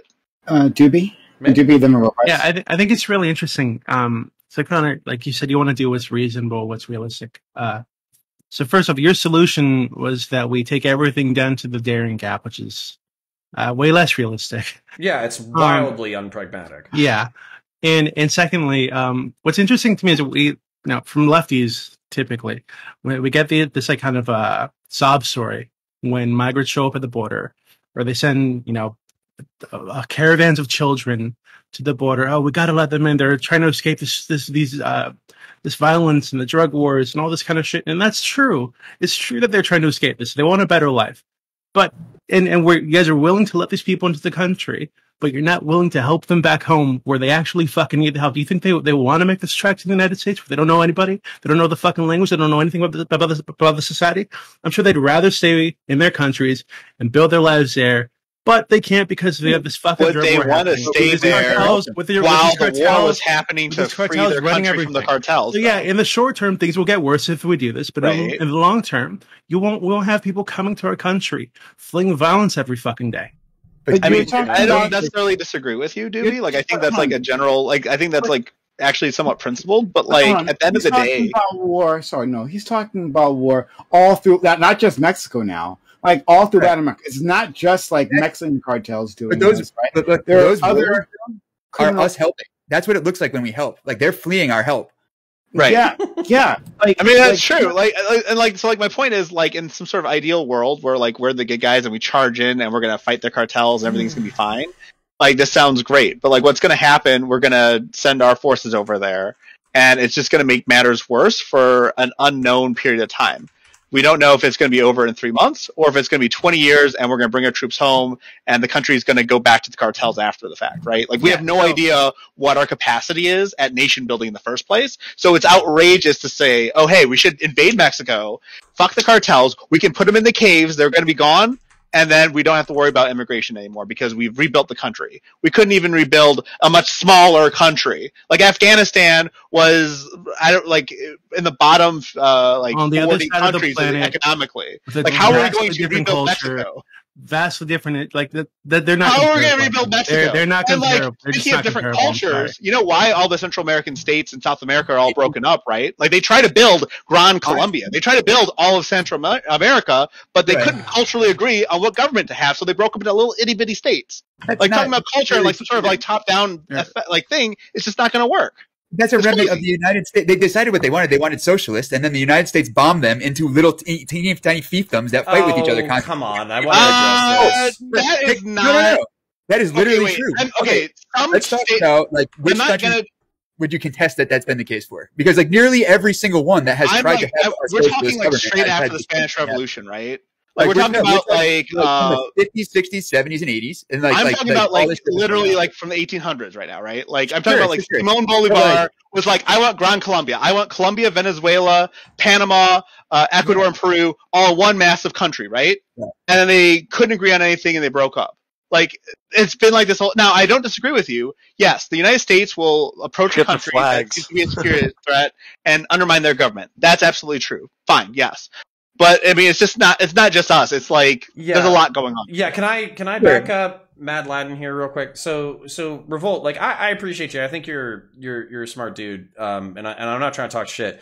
But like my problem when I'm talking to leftists about like the CIA in particular is like they're just like these like nefarious, like omnipotent psychic demons. Hold on, while simultaneously being bumbling fucking idiots. Sorry, go ahead. I'm not just an average Twitter leftist. Like I've literally spent like years of my life researching this topic, and I've like got a book that's been I have a publishing deal on it, and it's coming out. You can read it yourself. But like before you go and like meme me about what I think, I'm very aware of like what the facts, as close as we can assemble them, are in these situations. Okay, so let's see if we can agree on some level of reality. Okay, so basically, I'm trying to bridge the gap between like Mad Laden's perspective and your perspective, which is basically like, yes, the CIA in the United States has been fucking around in Central and South America for the past like century and a half. Nobody's disputing that, but the CIA is 6 assholes with a briefcase of fucking money. If 6 assholes with a few $1 million in a fucking briefcase can fuck up your country, then there was probably something going on to begin with. Can we agree on that approximately? I mean, no.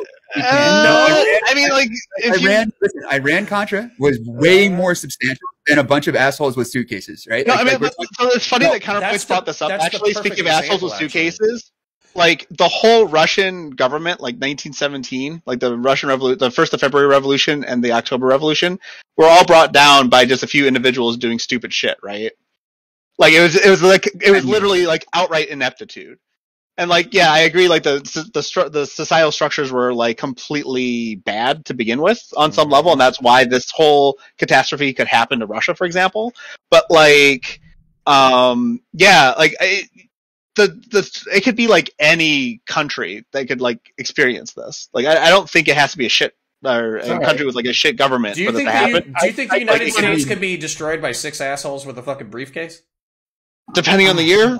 Depending on the year, that's a good point. Depending on the year, like I'm not saying like now, no, I and DB, I see, and I'll go. DB go first, and then I'm gonna say what I gotta say. DB. Okay, so I'm still the quote unquote progressives on this panel. It seems like the solution you guys are proposing is that we legalize all the awful vices that these gangs peddle in.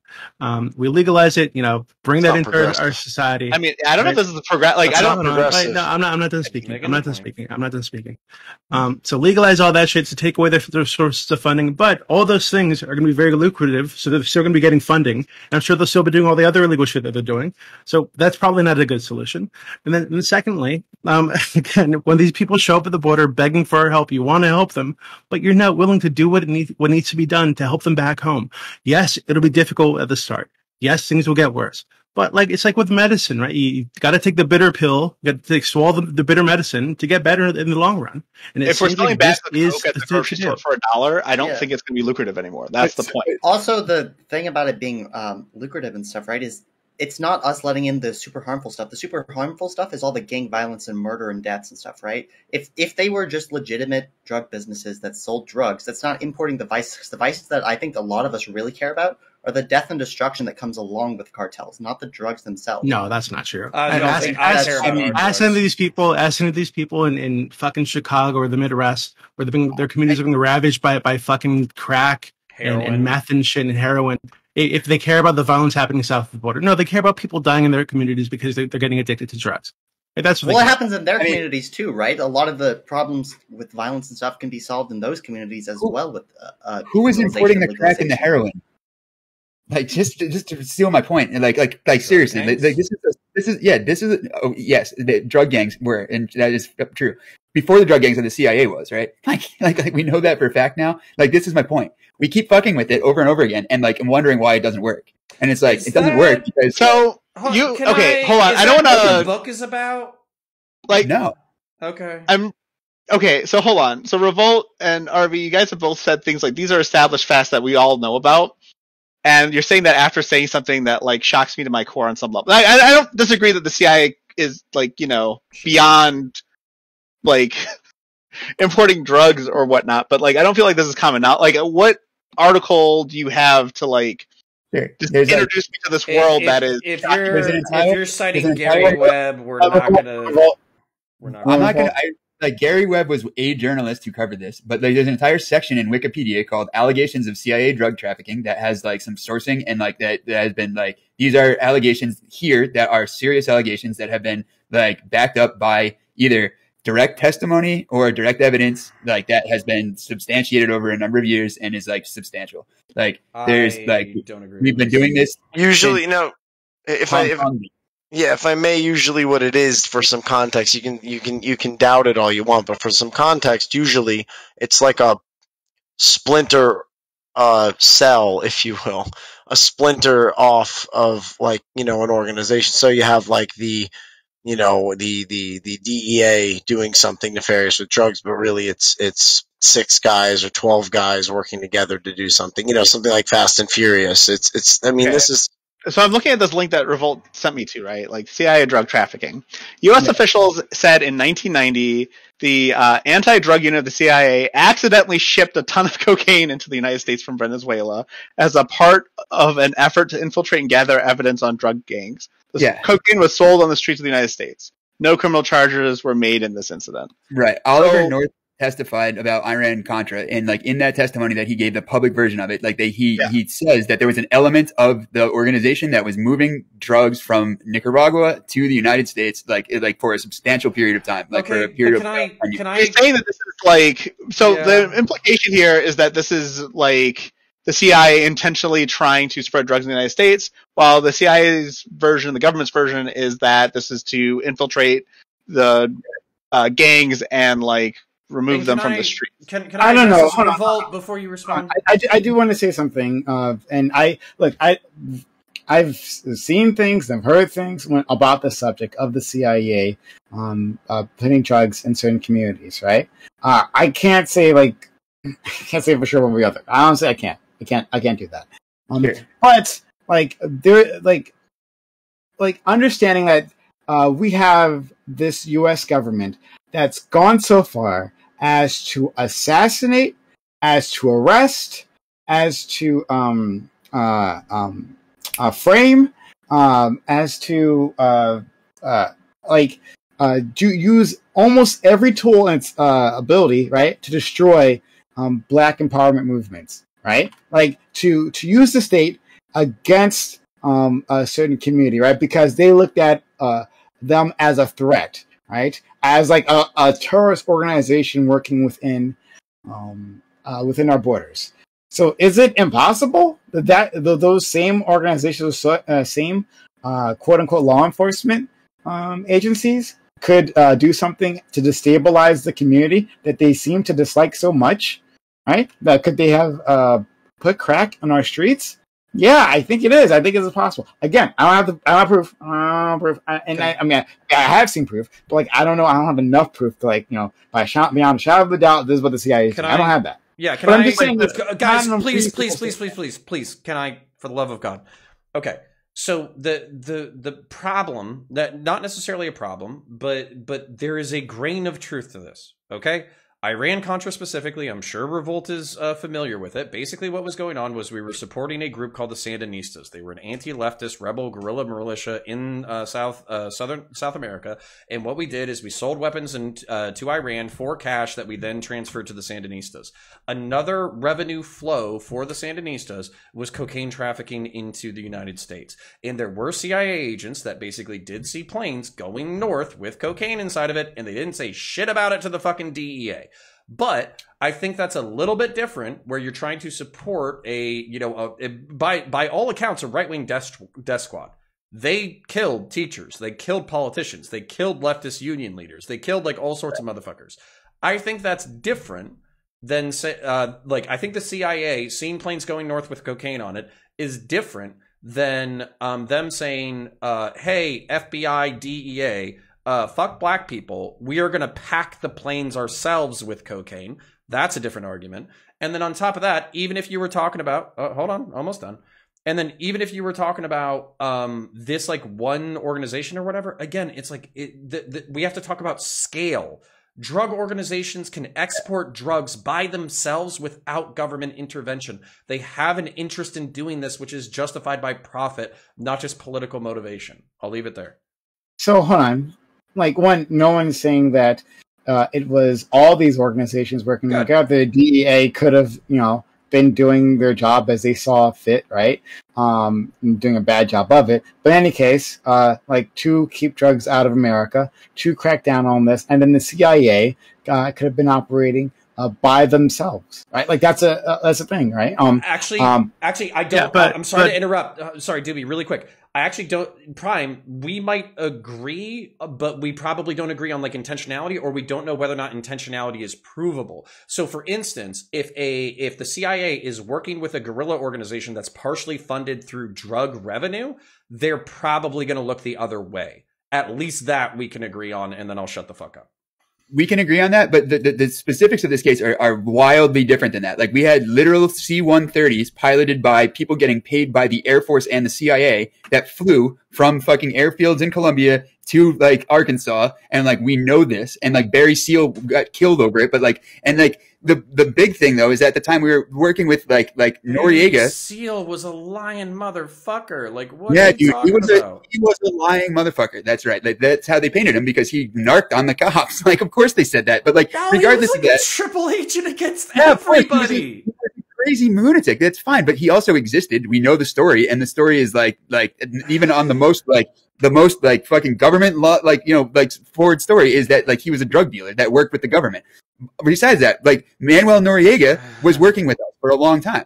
Like we know that too. Like I mean, like that all came out during his trial and afterwards. Like that, those are established facts. That's not just them, but there's Freeway Ricky Ross, the original. He also worked as like a double agent that the government allowed to traffic millions of dollars of cocaine all over America for a long time. Not the rapper. But really, myth. Okay, whether or not the rapper, yeah. Whether or not it's true, what does it even fucking matter, right? It does. You could dig into any government or institution and find awful shit they've done in the past. But going forward, hey, yeah, they shouldn't do those things. Great. Now we're on the same page. They shouldn't do those things if they did them, and we need to move forward. And we can use these same organizations, or maybe make a new one and name it something else if you guys are afraid of that one, right? We can just call it something else, right? Start over, Well, people, we can still work against the cartels. We can still do all the things that we were just talking about, right? I don't understand why you guys get hung up over this shit. These things did 30 years ago, 40 years ago, even 10 years ago. If they were doing bad shit, and we know they're doing bad shit, hey, stop doing the bad shit, and we move forward. Because it's indicative of what they're going to do in the future, Doobie, and it's the question of whether or not they can be trusted with power, or whether or not they're going to manipulate it to their own whether the U.S. government can be trusted with power. No, even if it was a syndicate within the CIA that was trusted with power and then abused that power, that would still be a fucking problem. So how do you fix this problem, Connor? Power checks power, but I'll shut up because the vote wants to talk. Do you dissolve the CIA? No. I just want to say this. Build up another organization that's probably going to end up staffed by the same people and call it something else. Like, what the fuck do you do about this? Eventually, you need to get over the fact that this shit happened. Put in some checks, make sure it doesn't happen again, and move forward. Bill Barr, like the guy who was our attorney general a year ago, right? Like, was one of like the biggest actors in like the BCCI affair, right? Like, if you're not familiar with it, they like the meme at the time was the Bank of Crooks and Criminals International, but that was the international bank where the money for the Iran-Contra deal and a bunch of other really shady things were going through, right? And Bill Barr was their head legal counsel. And like, he was head legal counsel on Friday. And then on Monday, George Bush, like hired him to be the attorney, like the assistant attorney general for the United States. And he shut down the investigation into BCCI that was being run at the time by Bob Mueller, like the same Bob Mueller and Bill Barr. Like, they've been doing this bit for a while. You want me to blow your whole fucking mind? I mean, yeah. So fuck it, we're going down conspiracy theory. Yeah, they've been doing the back and forth fixture game a long time. Hold on, I gotta blow your whole fucking mind. So Jeffrey Epstein's fiance, Ghislaine Maxwell, her father was like a triple operative for like Israel, the UK, and the United States, I want to say. So he was like, oh no, it was like Russia. He was like a triple agent for all three. And then on top of that, Jeffrey Epstein apparently didn't know fuck all about finance, despite being a billionaire. I'm just putting out conspiracy theories because it's fun. I'm not saying this is true. But allegedly, Jeffrey Epstein didn't know fuck about finance, but was somehow a billionaire. And there's an allegation that part of the reason why the investigation into his sex crimes is so hush hush is because he was doing honeypots intentionally for intelligence agencies and then selling the information that he had. Right. That's probably, I know that's that he was actually an intelligence asset. Sticking with facts, right? I put the link in the Discord and in chat, and I'll put it again. This is a copy of like a federal report called the BCCI affair, right? And it's written by John Kerry, who is like the investigating senator, and Bob Mueller was like one of the investigating FBI agent at the time, and like into the Bank of Crooks and Criminals International, which actually had a different meaning, but BCCI, and like all of these things, right, are all tied into it. Like, so the United States government, CIA, doing drug deals and doing guns deals and all these like, you know, type of shady things were all run through this one single bank for years and years and years. So like Bill Barr was just the attorney general. Like, so how can we possibly like trust that the government that lets the guy that was doing these things like fix it? Well, so but again, so what's the solution? Doobie has a good question. We can't trust the government with anything because at every level they're corrupt, right? Our government, the Mexican government. Then what's the solution? You're missing it. So this is it's better and worse simultaneously. This basically what you're talking about is I'm familiar with Manuel Noriega as well. What you're talking about is the government doing all of its backdoor plays. People talk about shell corporations, they talk about shell banks, they talk about offshore banking, they talk about basically like black money and black ops and all that kind of stuff. All of what you're really talking about is because we live in the information age, information that was previously lost to the public because it was just so convoluted and complicated we wouldn't even know about it. You're talking about becoming aware of the financial organs that made black operations possible. So that's kind of the question. This actually gets back to Doobie, is if we had right-wing death squads, intelligence operators, intelligence operations in general that were partially funded by arms sales, partially funded by gun sales, partially funded by networking and drugs and all that kind of shit, is this something that we care about if it's like some 5D chess national level interest shit, or do we not care about it because it's acting in the 5D chess American interest? I don't know the answer to that question. Well, the answer is that if these things were happening, typically, not always, generally, we were fighting right-wing death squads in some other country to help the United States, that's totally fine. If it was serving our interests, go for it. Right? If this was hurting our people in some way, if the drugs were getting back to our population and people were getting addicted on crack because of this, that's not a good thing. We shouldn't do that in the future. That doesn't mean that everything this organization does in the future is now tainted and not trusted. And if these things are happening, we should stop them from happening in the future and just like move forward. I really don't understand why we're getting hung up on this. Yeah, we don't have to get I can take it and we can run like the hypothetical, like assuming like like the perfect, like we do this with socialism and bullshit like that all the time. So why not? But like, I'm just saying that like intervention period has a long track record of having negative results. I don't think that even in a perfect situation with perfectly uncorrupt people doing perfect things, like I think that you're still going to have bad results because that's what happens. Yeah, but Revolt, this is kind of poking at Doobie's point though. He's not saying that there isn't going to be bad shit that happens, but oftentimes like revolutions and political violence is viewed through the lens of its outcomes. So if you look at like the American Revolution, we all justify that. If we look at World War II, we all justify that. If we look at World War I, we justify it. So it's not that we didn't do horrendous shit during all of those conflicts. The question is, what was the outcome, and then what was the world order that was created out of that destruction? And then that begs some really interesting questions, because it's like, can you have positive ends from nefarious means? And then if we extrapolate that question back through history, the answer is yes, question mark. And then the question is like, how do we, because we don't agree on means or ends, we're not going to agree here. But then what is the reality of like Doobie's realpolitik versus you saying like, just don't do evil, fucked up shit to human beings because they're human beings and you're supposed to have some level of morality. And the truth is, I don't fucking know. I don't know where America being on top as a global hegemon is morally better than China being a global hegemon. But is it a better hegemon if you're assassinating people in the middle of the fucking night and you know, subsidizing drug dealers who torture people to death? I have no fucking idea. I like maybe Vosh can come in here and he can fucking give us like the consequentialist like utilitarian fucking 10-head take. But I have no idea how to calculate this in my head. Yeah, that's a utilitarian calculation problem. Like literally is what you just ran into. Like it's impossible to actually do that math. Right. Too many variables. Yeah.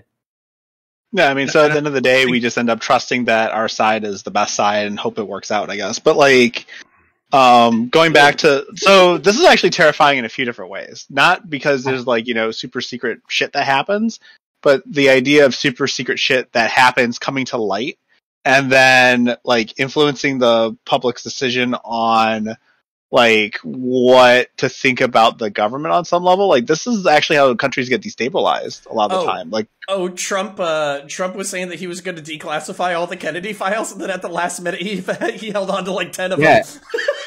Yeah, and specifically at the request of 3 members of the CIA. Like that's interesting. Oh, and do you know who was the head of the CIA at the time of Kennedy's death?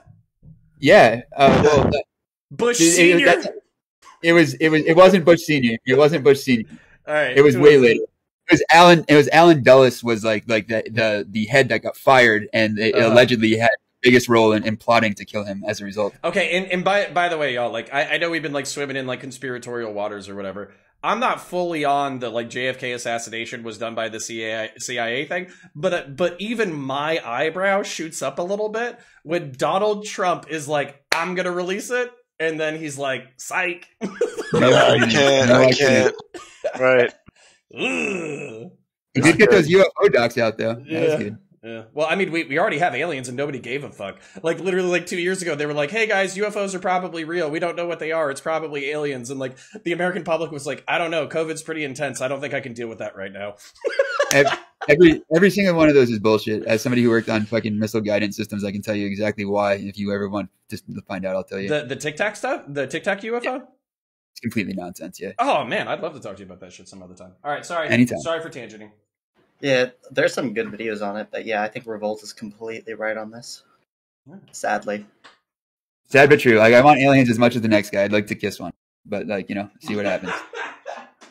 Okay. Are we going to transfer into kinks now? What makes you think your luck would be any better with that? Let's talk about kinks again. Yeah, Prime, you're not jumping in, so I'm just going to say the meme. NASA says aliens may not be fuckable, and then the bottom part of the meme is not with that attitude. Yeah, exactly. You gotta believe in yourself. You gotta try hard. Okay. So, about guns and sending them to Mexico. Back to the aliens that matter. We weren't on guns in Mexico. We were on fucking UFOs. Yeah. No. No. Like, if I may, for 1 second, like the reason why I was anywhere near this at all is because, like, if we think that we can go and do better, like, we are dumb and we are refusing to learn, and like we are refusing to look at history and we're refusing to look at empirical evidence on the issue. Like, every time we get involved, it fucks up worse. Like, we should stop getting involved. But I'm pretty much in agreement there. But if what we're dealing with is a very unstable government right south of our border that's being like run in a lot of places by violent cartels that aren't friendly to the United States and have already killed American citizens, we just ignore that? Like, what do you suggest? No, we're not ignoring it. We're threading a needle. We're literally saying, here's enough aid so that your government doesn't collapse. This will like let you own the majority of your country. That aid is going to be misappropriated by the wrong entities, and that's why. You guys just finished telling us how corrupt this government is, and you want to give them money?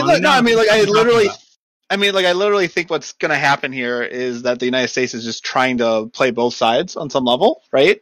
And just try to keep the status quo going because they don't have a solution. Like, what do we do when we don't have a solution for a problem? We kick the can down the road, and that's what we're doing right now, like very clearly. Well, and on top of that, like, who's to say that like the end all be all of the federal government was to actually end drugs as a blight on American society? Americans love drugs; it's a massive part of our culture. So on one hand, they can pretend that they fucking hate it while simultaneously celebrating it and doing drugs privately themselves. They can say that they're fighting it to the moms of America while also doing cocaine with their mistress when they, go to Boca or some shit. So like, so I do, one of the sadder things about growing up, unfortunately, is the fact that it seems like you're raised to think about all these problems where you're like, okay, there's problems, let's solve them. And then you grow up and you realize that a bunch of adults, they're not interested in solving the problems. They're interested in profiting from the problems. And then that sucks. Yeah, but because you're like, oh shit, like, are they interested in solving problems or do they just want to profit from them? And that's a tough question to answer. Wait, but you guys currently, have taken on that I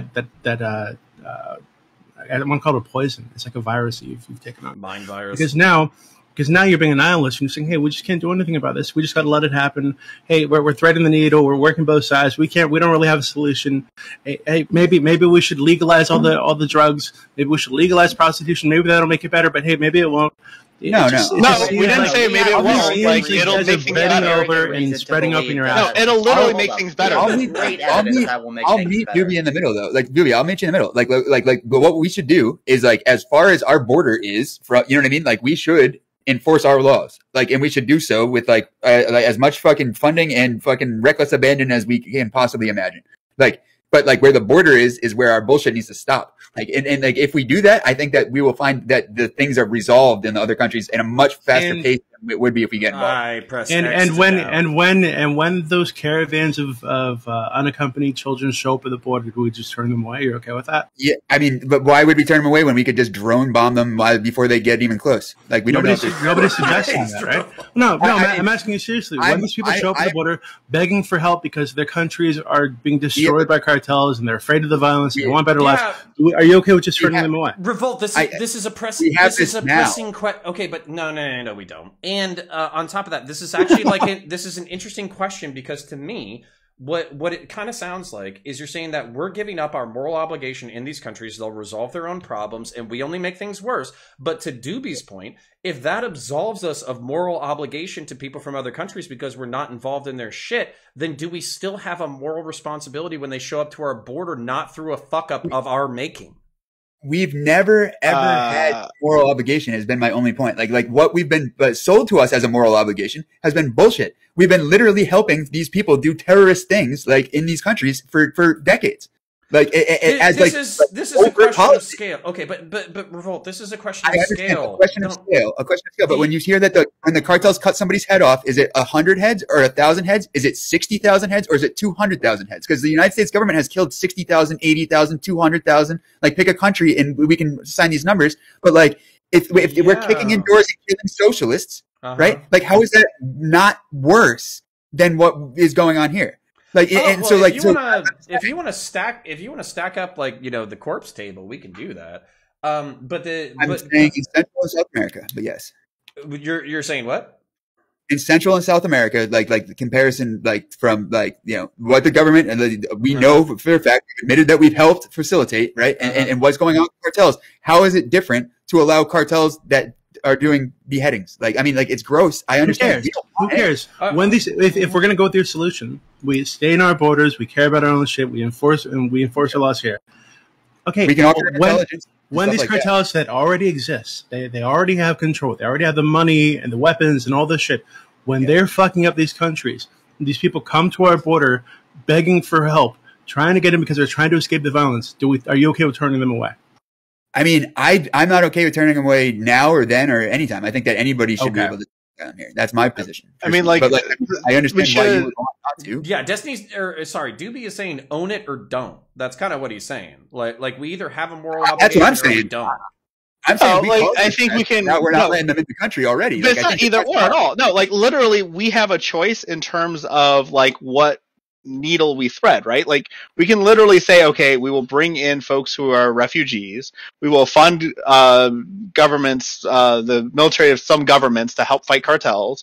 We can also, at the same time, decriminalize and maybe even legalize some drugs so that cartels can't profit from those drugs. We can do a bunch of very small changes and see how the small changes impact the situation. Some sort of massive, crazy, like, let's just shove the chessboard aside and just try something nuts and see what happens solution is just as likely to make things 1,000 times worse than better. Like, how are we going to use our military to make it better? It's not only not helping those countries, right? Because these cartels will just get into legal production of these drugs. They'll get into legal production of these drugs, and then they'll still do all the other crazy shit on the side. Well, right? I mean, at first, that won't really solve the problem. Let's send the military of fucking cartels controlling massive parts of Mexico. That won't solve that issue. No, I mean, they'll just have the money illegally now. This is an issue that took 100 years to create. You're not helping them. We're not going to be able to do it overnight. In my opinion, damaging the culture of the United States by not really legalizing the drugs. I don't think that will damage the culture. But the prostitution and all this other shit that they're into that we need to legalize to take away their sources of funding. We can break this apart piecemeal, like one at a time, like what brings about the most harm, et cetera, et cetera. But like the fact of the matter is, this is a problem that has been in existence for decades, and there's no like 1 year solution for it. Like whatever solution we are implementing, we have to be thinking about solving the issue decades from now. Oh, okay. Well, I agree. I don't know how. This is why I'm saying. Okay. Well, hold on. I agree with you. This is why I'm saying that. Yeah, we put up with some death in the short term, some death and destruction. Very sad people. Oh God, we're droning cartels in Mexico. Some innocent civilians died. Oh God, this is terrible. Take everything but in the long term, destruction, et cetera, and apply it directly to your argument. But in the long term, hey, there's no cartels running Mexico. The government isn't corrupt and full of people that are afraid of the cartels. I'm assuming that you're correct. That we don't have people that are being gunned down. I think we got to move on. Like we've already hit the time here. And it sucks because I disagree with DB so much. Yeah. But okay, thank you. Before we continue, if you have been enjoying this content, just stumbled upon the channel, be so kind as to hit that follow button right now. Make sure notifications are on, so you know I'm going live. I do 6 nights a week. Don't want you to forget.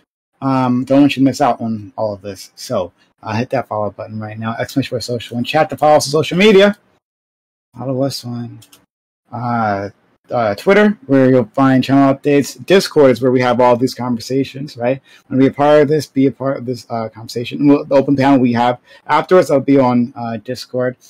So be a part of the community, be a part of Discord. And then YouTube is where you find the VODs. Like, comment, and subscribe. Also, in case you don't know, we've said it before, and I did a tweet about it, so another reason to follow us on Twitter, right? But tomorrow we'll be doing the Amazon Lily roundtable again. That was brought back by our friend Amanda, who is not currently on camera, but it's definitely her. She did all the hard work there, so we very much appreciate it. So come back tomorrow, Tuesday, 8 p.m. Eastern. And enjoy that with us. We've got a great lineup of ladies. Be there. So yeah, thank you, Amanda. Hopefully she can hear us. But okay, we'll move on. All right. Next topic.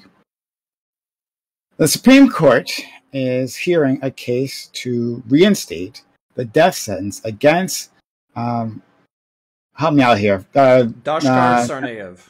I knew you'd do it. Thank you so much. Dashkar Sarnaev, the Boston Marathon bomber. His death sentence was previously thrown out by a lower court. Biden's Justice Department says that Sarnaev is a motivated terrorist and the state has an interest in his death. Simultaneously, Biden has said he opposes capital punishment, and the Justice Department has put into place a moratorium on federal executions. Do you agree with Biden's case against Sarnaev? It's one thing for courts to decide a punishment, but is it different when the executive branch specifically fights to execute an individual? Does Biden's double standard on the issue play into your decision? So yeah, this is I think an interesting one. Yeah, Boston Marathon bomber case is right in front of the Supreme Court, and what really attracted to me is that like it's not just like a regular death penalty talk. It's the government deciding this specific, like the executive branch saying this specific person. He says, I'd not rather putting a policy in place, right? In fact, they have a policy that says the opposite. But this guy in particular needs to die, right? So I really am very curious what all your opinions are on this. We'll start with Fanatic. Yeah, so I'm not really a fan of the death penalty. I think it's pretty terrible. And I think the reason why it's terrible is because we know how absolutely corrupt our criminal justice system is. Too often we end up prosecuting people without actually having any evidence. God, the number of people that we've exonerated posthumously is absolutely ridiculous. I think the fact that if it was only happening 5% of the time, it would be too much for me. And it's like higher than that. It's really absurd to me. Like to think like we killed a nigga and then determine afterwards, oh man, like this nigga didn't actually do it.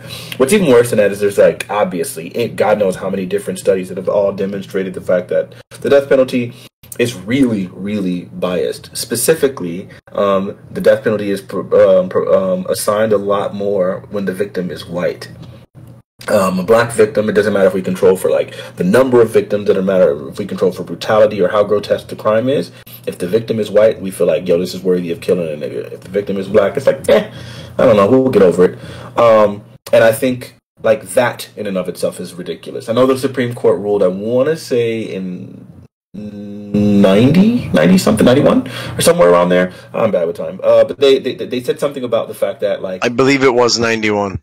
Yeah, they said like just having a study about it like doesn't like that's not enough to be able to say we need to undo the system as a whole. Like, and so they're maintaining the system even though studies are like there are studies that exist that are like, hey, y'all know this is racist as freak, right? Like we're really selective of this.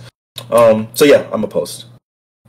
And last thing, I'm sorry, I think it's really OD, like optically, sit there and think like, yo, you're the party that like literally says that you're opposed to the death penalty, and then you do stuff against it. But it doesn't surprise me very much. I don't think he should expect any kind of negative ramifications or blowback for this, because Kamala Harris, the disgusting wench that she is, was aware of evidence that would actually exonerate a man, and she maintained like the same her same posture and wanting to execute this guy, even though she claimed to be opposed to the death penalty. She actually refused in that case to re-examine the evidence, despite it guaranteedly exonerating, and I believe it was a black man, of his crimes.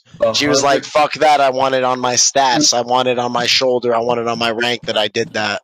Right. So that to me like speaks to their hypocrisy, because they do not have a problem with it. I'm sorry. There are times where they will allow the death penalty, but then when it actually counts, they'll fight for it whenever it matters to them, whenever it'll benefit them. And I think it's absolutely atrocious. And so it makes sense that they're running mates. I was just going to add on to that too. No. Sorry. We're doing introductions. Okay, I'm sorry. No problem. Pan. Yeah, everything Fanatic says, I 100% agree with. I think it's extremely hypocritical from Biden. But this is kind of what you expect. This is a good tough-on-crime win, because outside of, internet culture, no one's going to go in and say, oh my God, you're executing the Boston bomber? How dare you? it's very hard to take a principled stance to this because obviously this guy deserves to die, and it's very hard to separate the fact that this guy deserves to die from the fact that the death penalty is an immoral institution. One example I like to put is if you're on a diet, right, eating one cookie isn't going to make you fat, but still having a general rule that says, hey, you're not going to eat any cookies is going to help you achieve that goal in the long run, even though a single cookie, it won't actually, might not actually be bad for your goal. Well, it'll stop you from, reaching your goal. And that's why you need to adhere to general rules and not just have arbitrary guidelines that you follow like this, like, oh, well, actually, this guy was really bad, so we'll execute it for him. No, you need to follow your general rules. That's the only way that we can ensure that all of this stuff that Fnatic talked about doesn't happen in the future. It's just like completely saying no to the death penalty, even when the person does deserve to die. Counterpoints. The opposite of what everybody has said so far. So, number one, fuck Doshkar Sarnaev. Number two, I'm perfectly okay with him being executed. As a matter of fact, he's like the main person I use whenever I have a death penalty debate. Number three, just because the system was fucked up in the past doesn't mean that we have to continue to perpetuate a fucked up system. I support updating capital punishment to say that there's only like 3 or 4 crimes that we hold out for, the death penalty. And on top of that, we don't have to just prove beyond a reasonable doubt. We have to prove beyond a shadow of a doubt. What I mean by that is we know this motherfucker did it. Like, not doubt, maybe he went for like milk at 9 a.m. No, you got pictures of him doing it. The witnesses said that he did it. This motherfucker did it, right? And that would be how I would get past the erroneous killings of people who don't deserve it while still holding people accountable. As an example of the crimes that I think would be worthy of the death penalty, I think in particular, rape and torture and murder killing, basically specifically sex offenses and torture mixed with murder would be something that would be worthy of capital punishment. I think infanticide, killing children specifically, would be a example of something that I would accept capital punishment for. And then terrorism or indiscriminate killing, like mass shooting or terrorism. I would think that would be another thing that I would be perfectly fine from a moral perspective doing capital punishment. Somebody brought up in a previous debate, there's this warden who says that, basically if people had to throw the switch themselves, then they wouldn't want to do it. Just throw it off to conservatives, okay? If we know that they did it beyond a fucking, they killed a kid or they raped and tortured and murdered somebody, we know this beyond a shadow of a doubt, just throw it over to conservatives. I have uncles and parents and uncles who would be happy to throw the fucking switch for you. Don't worry about it. We'll take care of this logistics nightmare for you. Doobie. I love the death penalty, actually. I wish we would do it more often. I think that, I don't really care about the hypocrisy of Biden being anti-death penalty and them wanting to kill this dude. I think he should be killed. I don't care if there's a double standard. If that's what it takes to kill this guy, then I'm okay with it. That's it. Okay, Matt Wen. I'm really conflicted. I completely agree with Fnatic in terms of just everything that the death penalty has stood for in this country and how it's been abused. I think Counterpoint's idea that we can reform it to be better is valid, although likelihood is in question. I do think this person should die because what they did is heinous and dangerous. But I also believe in reformative justice on some level. I just don't know or think it's possible with this particular fellow. It's very unfortunate that we have this case where this person should die for what they've done. I really have a problem with that. But at the end of the day, this is one of those things where we can get Counterpoint's uncle to flip the switch for us and just kind of move past it because we have to do something here. And I don't think reformative justice necessarily applies in this situation. Okay. I'm going to vote Rice.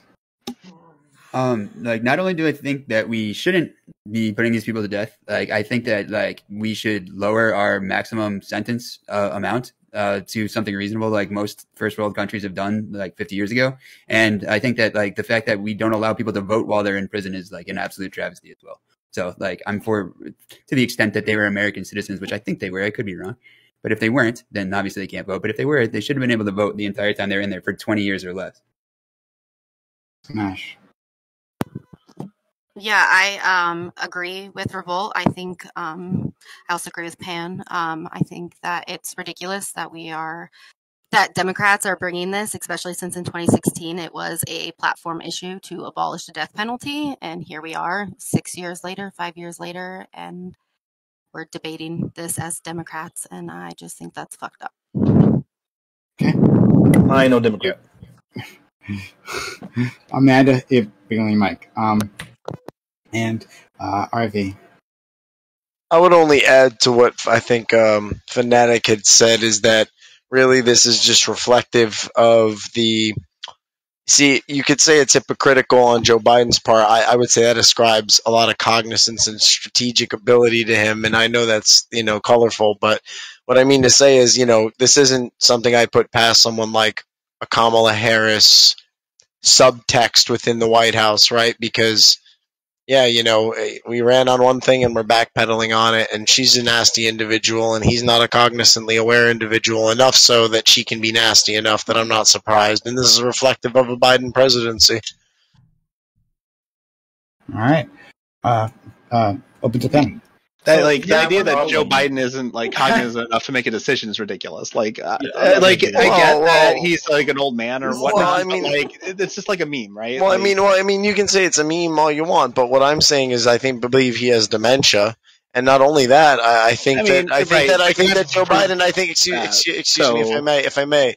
I think Joe Biden in his best form, the Joe Biden I grew up watching, the Joe Biden I saw in my early adult years, that Joe Biden, when he would voice his opposition to, liberal application, ironically enough, of the death penalty, I don't really see this aligning with his platform. And I actually agree with Doobie, basically, which is that this guy's crimes are so heinous that, this is what we reserve the death penalty for. This is what it was designed for. I mean, Joe Biden has been backpedaling his entire career. Whoa! I believe we should. Is what I mean to say. That's my position. We should reserve it for that. Okay. Yeah, exactly. Exactly. No, we don't. You're correct. You're correct. And then furthermore, I want to push back on the idea that when you're making a statement that we need to wait around only for the cases in which we have drop down, knock down evidence, where there's beyond a shadow of a doubt, and so on and so forth, whatever.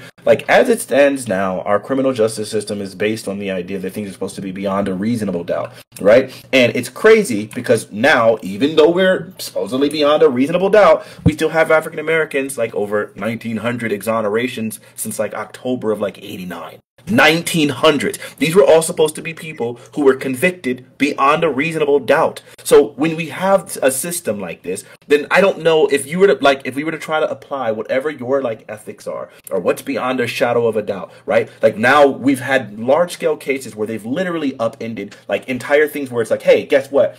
It turns out the DNA evidence that we were claiming was a fact was actually a myth, and we had to overturn God knows how many cases for things like that, right? So no matter what case you get, if we were to look and wait for your literal the literal perfect example of what you would say would be the emblem of what would meet this standard, we would still find exonerations, because in reality people don't even know what a reasonable doubt is, right? Half of the country believe in QAnon. So, these sort of appeals don't actually make sense. And so, you're basically saying, let's just leave it to the American people who can't distinguish between fact and fiction, who don't know what a conspiracy theory is and what isn't. Let's leave it to them to try to logically deduce what's an appropriate murder of a person, when we know that half of these people are not logical enough to get these things correctly. We know that it's being used racistly against black people, and things like that. Let's just do it anyway, and because this kind of case is one that matters. It's it just sounds like you're just ignoring all of the reasons why we avoided this in the first place. I think there's specific criteria that was met in this case to warrant application of the death penalty. And I might agree with you that there are many cases where application of the death penalty may not be warranted, actually. But I think this is a case where it is. I mean, premeditation and the heinous degree to which it impacted a large. I mean, it was an act of terror. You know, it wasn't just a homicide or a gang-related homicide or a homicide and crime of passion. It wasn't any of these other forms of crime. This was an act of mass terrorism. So that's all I was saying. I wasn't actually disagreeing with Fanatic that I believe that people are put on death row liberally, quite excessive, exceedingly. A simple gang enhancement on something like a assault in the first degree can get you close to it. You know, there are ways the legal system gets you close to death row, and I disagree with those ways that it kangaroos around to get people on. You know, so maybe we agree there. I'm just saying that in this case, actually, as someone that generally doesn't, I believe in reformative justice as opposed to punitive justice, but this is where punitive justice is the final stop, so to speak. Okay, well, I first of all, it's not just between rehabilitative or punitive, right? So the main goal we have here is incapacitation, right? Now we can do that by putting them in prison, or we can do that by killing them, right? So the question isn't, oh, are we going to let this guy out and go frolic around the fields again, right? The question is, do we need to kill him? And the answer is no, we don't need to kill him. He's contained in jail cell. And if we let these outlying cases be the basis for our legal system, then we're going to have all of those bad applications that you talked about earlier, RV, because as you said, no one's perfect. So if we allow, it's kind of like a foot in the door. If we allow, the death penalty, if we justify the death penalty here, people are going to use it to justify the death penalty in cases where it's applied in very racist ways, very immoral ways, and et cetera. And I mean, I'm sure there's some white people too, and it's not just racist. That the fact that some people get the death penalty is inherently bad. Sure, and just one more thing the counterpoint said earlier, oh, you guys don't want to pull the switch, just leave it to Republicans. I mean, I almost feel like I don't have to really respond to it, but I'm going to just because it was said, and it's one of those floating bad points. You and I both know how absolutely abjectly racist some people in the Republican Party are, right? I don't think that the problem, I don't think the problem is mostly about just us not wanting to deal with the personal responsibility of being responsible for pulling the switch. I think what we're recognizing is that our criminal justice system is corrupt as freak. It's demonstrated by God knows how much data, right? There's such a plurality of data on it. And so then, for us, knowing that there are, God knows, studies that have been done for, decades that have all demonstrated really conclusively that it is very obvious that our criminal justice system is bad, and particularly, capital punishment is, literally super duper duper duper racist and biased. So, that in and of itself is enough for us to say that we don't want that to be a thing. Now, if we get to the universe in which there isn't any more abject racism within our criminal justice system, we can say confidently, this is not something that's plaguing our nation, then I would probably start saying maybe we can even entertain the possibility of it. I don't think we're going to get there. And so, yes, you might say, well, this is a perfect case for it, but I can't divorce this case from the system that is being used to basically harm black people in this country. And so because of that, I cannot decide that I'm okay with that. And I think that really underlies what the main question is about this case, right? It's the idea that you can't sit here and be hypocritical and say, overall, I think this is terrible and I want us to stop it. But no, this particular case is okay. Because if you're saying that this case is okay, I don't know how there's going to be how many more times where we're going to be constantly looking and having the debate on, okay, well, maybe this one fits the bar too. And maybe this one. And then basically we're just not many. Exact same place where we're I mean, maybe not many. Well, not many times, because you have to meet a certain criteria. That's what I said, and I'm not, pushing back on your gripes with the racial outcomes of the criminal justice system. I'm not. I'm saying there are times when people fabricate. They go through extensive means to fabricate bombs and plant them in civilian, traffic areas. This is a specific heinous type of criteria. This isn't something that you can really just throw on. Let's say someone raised in not such a good area, I can relate to that. Someone raised around gang members, I can relate to that. I can relate to those outcomes. What happens there? Those people, what they go through. People shoot each other. They get things confused. They get their priorities confused. They get misguided. Whatever it is that poverty in those situations leads to. These are very different. I don't see things the Boston bombers execution of a bombing being something. Oh well, now we need to worry about a slippery slope leading towards death penalties for other than fact. No, that's exactly how it works, though. No.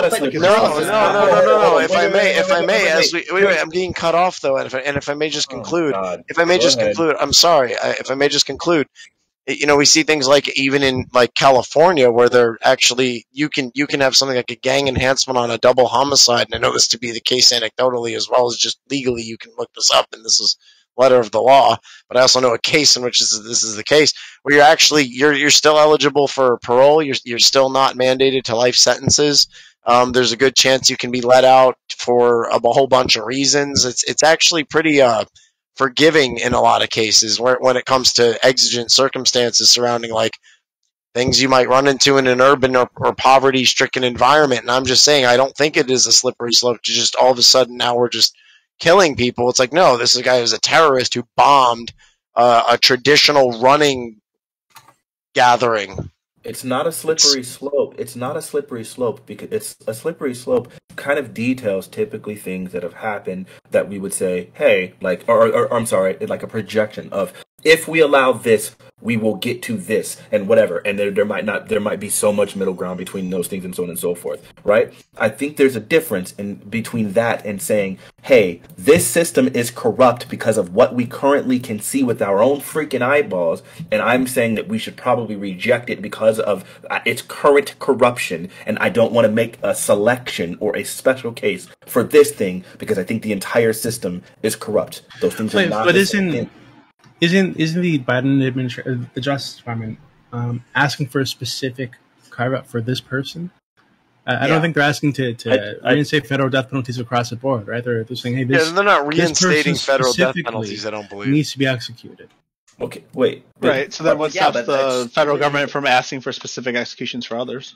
Well, yeah, so if there's another terrorist, they might. If it's beyond a reasonable doubt, or if there was a torture murder, then what the fuck? Okay, well, first of all of these people are convicted beyond reasonable doubt, so we can't use that as an excuse. No. Second of all, this case isn't if you're as convicted, that's by definition because what Arby was saying, like, oh, I can see someone who grew up in a gang circumstance, or oh, I can see X, Y, and Z. Well, can you see someone who was motivated by his older brother and followed along with his older brother and committed heinous acts under pressure from his older brother? Because that's why this case was actually struck down by the circuit court, because the prosecutors didn't let the defense apply the mitigating circumstance. They were going to argue that, oh, hey, he was actually, relatively coerced by his brother, grew up in that circumstance and was following his brother's lead, and because of that, he shouldn't get the death penalty. So it's not just black and white. Like you saying, oh, well, there are these circumstances that you can understand. I don't think it is black and white. Am I the only one that doesn't care? There's a criteria that's met. Amanda? Am I the only one that, like, doesn't want anyone to die, no matter what, like even this person? Yeah, probably. No, I'm arguing for that as well, Amanda. Like, in general, I don't like the death penalty as it is. But not even this person. And I think, but part of my reasoning, maybe we have different reasons for why we feel that way. I think part of my reasoning is because of like how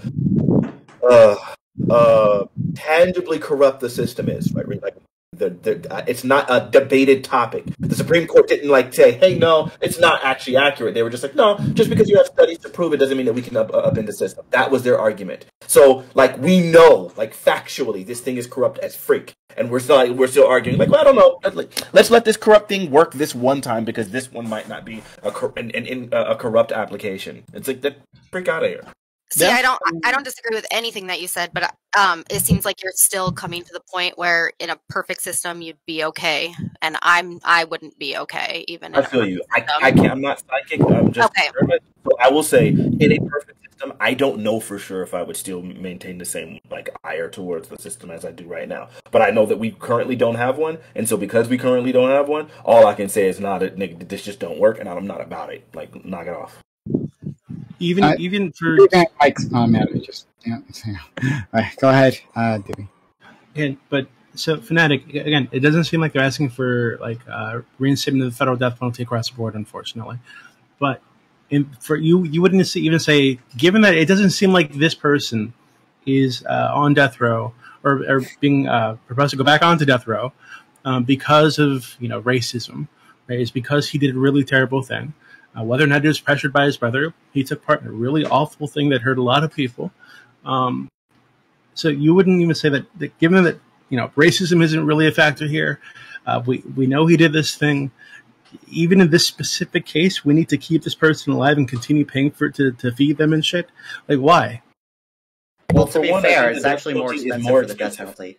That's bullshit. That's bullshit. No, it's not. No, it's not. That's a bullshit talking point. It is bullshit. It's not bullshit. Okay, no. Everybody else is fucking talking for 10 goddamn minutes. I would like to get in on this shit because, frankly, I feel like you're not addressing the fucking points that I'm goddamn talking about. And whenever we talk about death penalty, I feel like I'm fighting with a hand behind my fucking back because y'all just fucking use all these goddamn sanitized fucking terms for what happened. And whenever I try to get descriptive about the kinds of crimes that actually occur within society, I'm told that it's TOS for fucking Twitch. I can't describe torture. I can't describe terrorism. I can't describe murder because it's too graphic for Twitch. So I'm fighting with a hand behind my back, number one. Number two, pretending like, oh, well, the system is corrupt, therefore we can't improve it. Okay, well, I guess we shouldn't do shit ever again. And then on top of that, in this specific circumstance, I don't give a fuck about the mitigating circumstances. I don't give a fuck if your uncle touched you when you were fucking 2. I don't give a fuck if your brother was a bad influence on you. I don't give a fuck if you were raised in a shitty neighborhood where you were beat with a fucking belt every single goddamn day. You don't set off a bomb in a crowd of people, and you don't torture people to fucking death. That's it. And by the way, this is borderline euthanasia.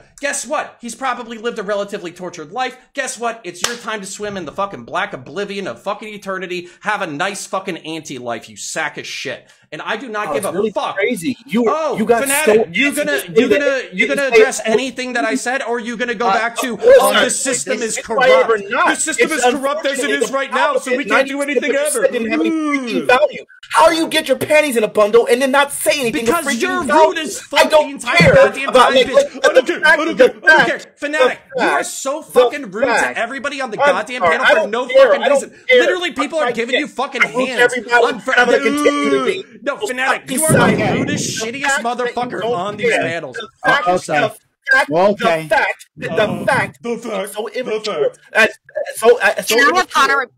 so immature as to not care about any of the mitigating circumstances is exactly why your opinion doesn't really matter here. Like for us, when we're actually trying to analyze as adults to determine whether or not something is reasonable or feasible, we do need to consider all of these circumstances, especially when we start talking about something as egregious as capital punishment. But you don't care about all of this. This is why your opinion, that's why no one wants to listen to you. Okay, you don't number one, y'all have been fucking circle jerking for fucking 20 minutes, so my goddamn turn. And by the way, Fanatic, yeah, you're right. If you get fucking molested or beaten as a child, that doesn't give you an excuse to set off explosives in a crowd of people or torture other human beings to death. Let alone torture other animals to death. Yeah, not motherfuckers. You're saying throw him in a cage and let him fucking sit there for 60 years. I'm saying throw him in a cage. I'm not saying let him go free. I'm saying fuck that. And you're asking us as taxpayers to pay for these people. No, me too. Like, why? Like someone that well, and Counterpoints put it the best. You're talking about someone that bombs a bunch of civilians. I don't want to pay for that.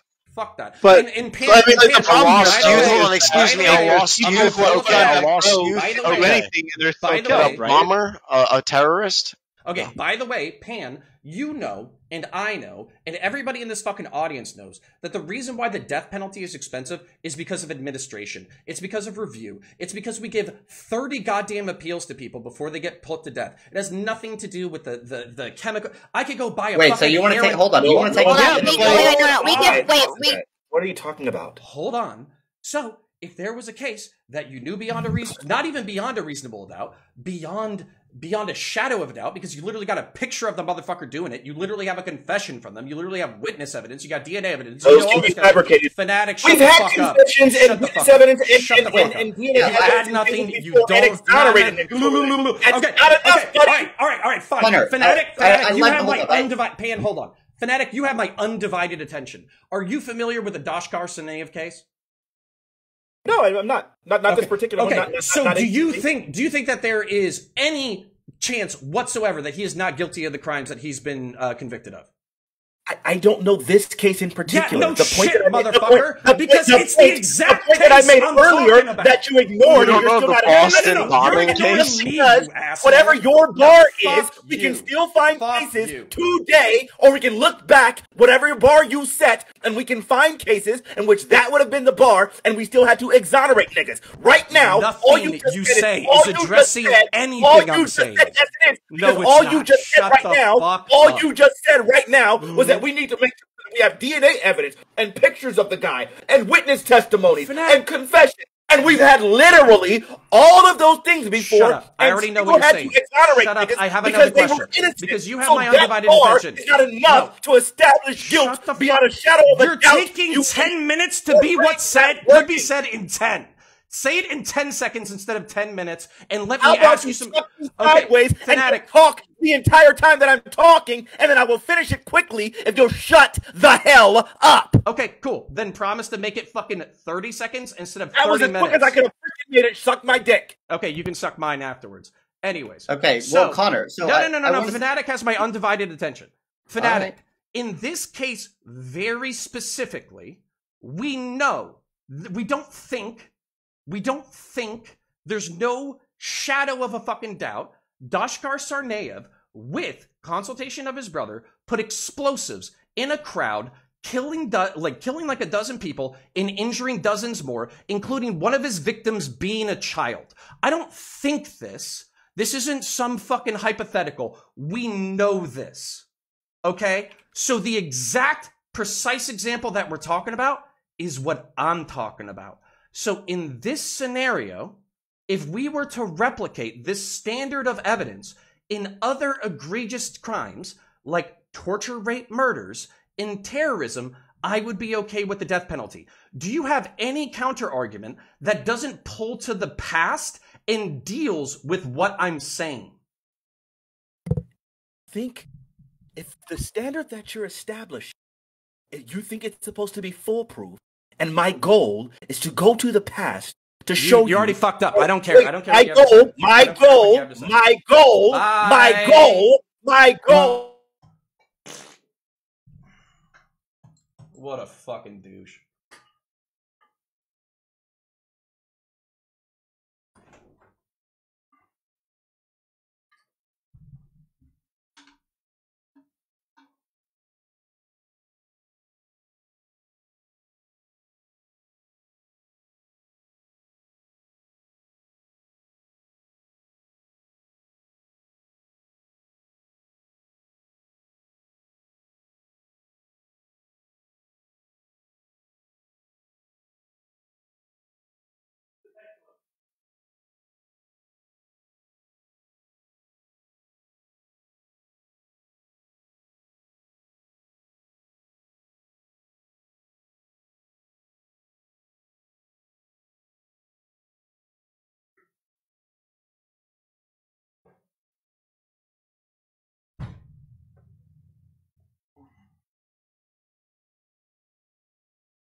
Like, I think that's a big part of it. Like, it just makes me more likely to say that maybe nobody should get capital punishment because we're not able to actively like and logically talk about the scenario without like letting our rage guide us, right? So like, I mean, counterpoints like rage is like his second language, like, or it's his mother tongue, so he can't really. I mean, he can't speak with outrage. I think that's ridiculous thing to say. So to say exactly. So it's not really. This is retribution. Right? These people did something awful to our community. Right? There's no reason we should have them around. I don't care if his big brother pressured him to do this thing that maimed hundreds of people and killed others. I don't care if Charles Ng had a bad childhood and that's why he had to record himself torturing and mutilating women with his friend Leonard Lake and they boiled a baby alive. I don't give a fuck if his bad childhood led him to doing that. Right? These people do not need to exist in our society. I don't see any reason to keep them around. If there is no shadow of a doubt, we have them on video. They're dead to rights. Fuck them. Get rid of them. I mean, the problem is that like there's a motivation and like an opportunity for people to lie and cheat and steal and like still kill innocent people in this process. And the fucking state just doesn't have any business going around killing people. Like, I mean, it just is, it's crazy to think that like this is helping. Like, it doesn't help. I mean, that's the point though. It's for actually. That's them and like not us. Or at least it's supposed to be. And I understand how ridiculous that sounds too. Like we shouldn't be killing anybody, but like the two different. Wait, but so Revolt, can you give me a good reason Charles Ng should have been kept alive? No, or fucking Samuel Little, who went around the country raping and strangling dozens of women for decades. Why should this person laughs about it, admits to it, laughs about it, tells stories about he was plucking grapes off the vine when he was doing it. Why should this person be alive? Why should this person be getting medical attention and food? Sure, they provide there's no chance of rehabilitating this person. They don't deserve a chance of rehabilitation. He's killed dozens of people. I think about 96 women have been raped and strangled by this guy that we know of, that he admits that he laughs about. Why should I keep this person alive? I'll tell you why. Because death is really, really easy for these people, and it really seems to me like we're really giving them an easy out when we do something. I don't care that you don't care. Shut the hell up while I'm talking. So what we really recognize is that, like, for a lot of people, like for some people, they actually want these people to remain alive because they want them to spend life in prison without the possibility of parole. They don't want them to just immediately, like, if you literally tortured my kid, I don't want you to get a quick and painless death and then just be on the opposite end, be on the other side of eternity. And it's just like, okay, like for some people, they just believe it's just over at that point. That sounds pretty gross. It does cost a lot of money, and with good reason. So it's like, man, we're going to spend a lot of money to give this guy an easy out instead of having him be forced to live with what the freak he did. Fanatic, what happens to rapists? What happens to rapists and murderers and terrorists in your religion? Don't they go to hell or some shit? Is that easy? Is that the easy out? It depends. I mean, you can obviously repent. If a man is still bragging about raping and murdering dozens of women for decades, does that guy go to heaven?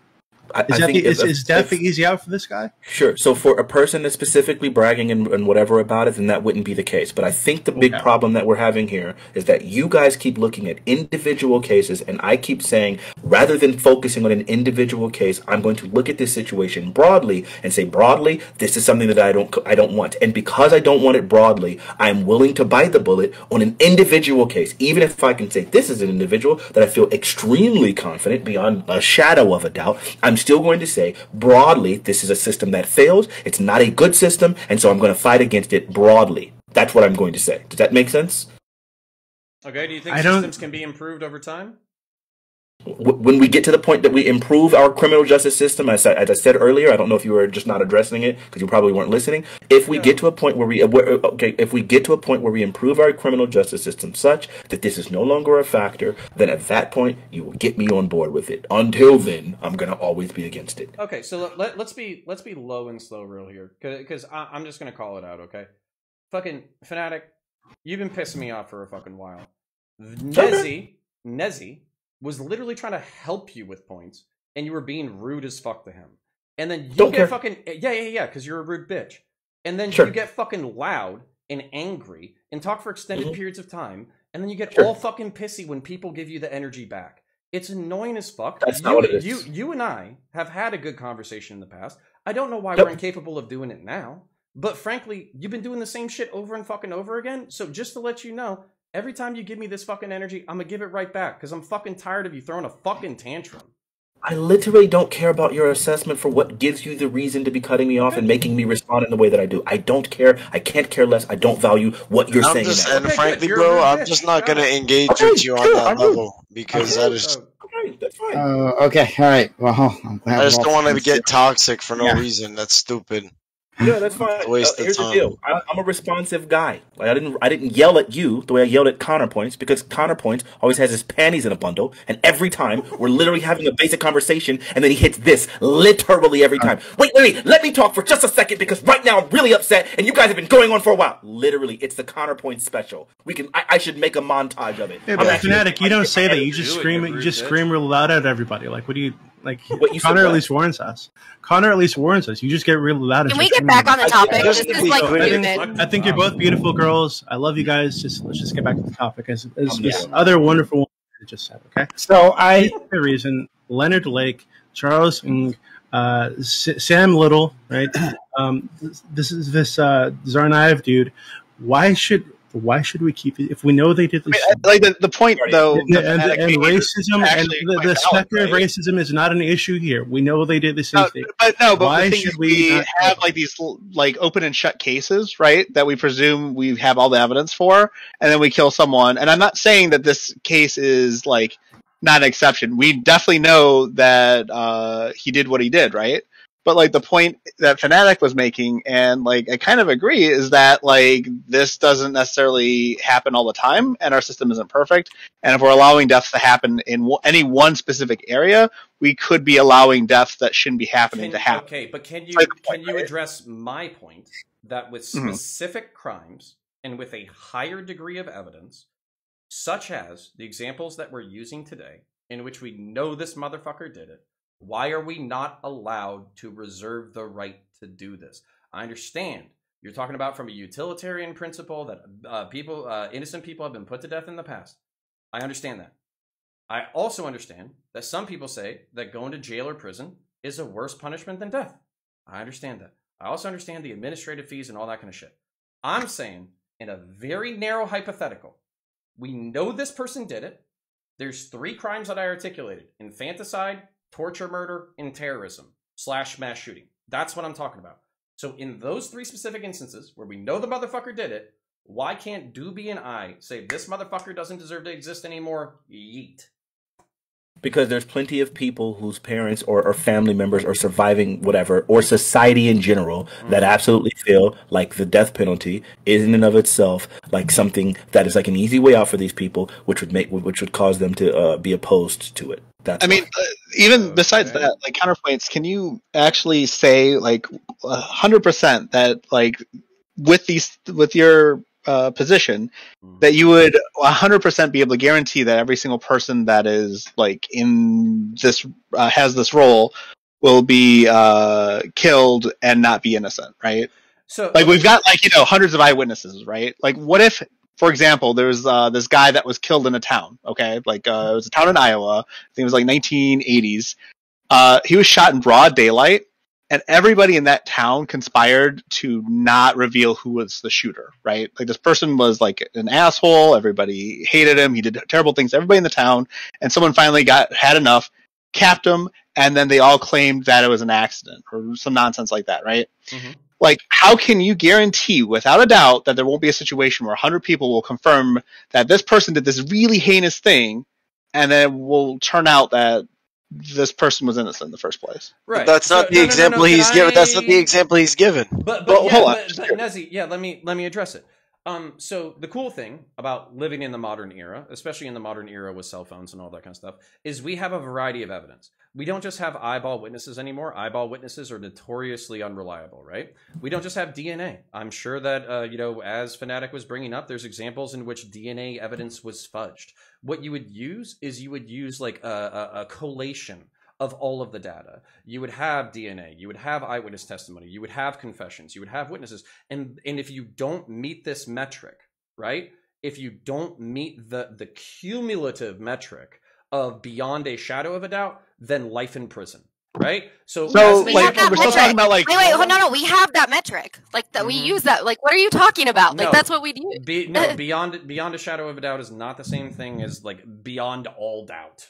Beyond a shadow of a doubt is like there's a different term called preponderance of evidence. I always mix this shit up. I know that. Yep. Yeah, preponderance of evidence I think is like 51% or 60% or something. Civil cases. That. Yep. Yeah. So basically, beyond a reasonable doubt. Like, okay, so this is the perfect example.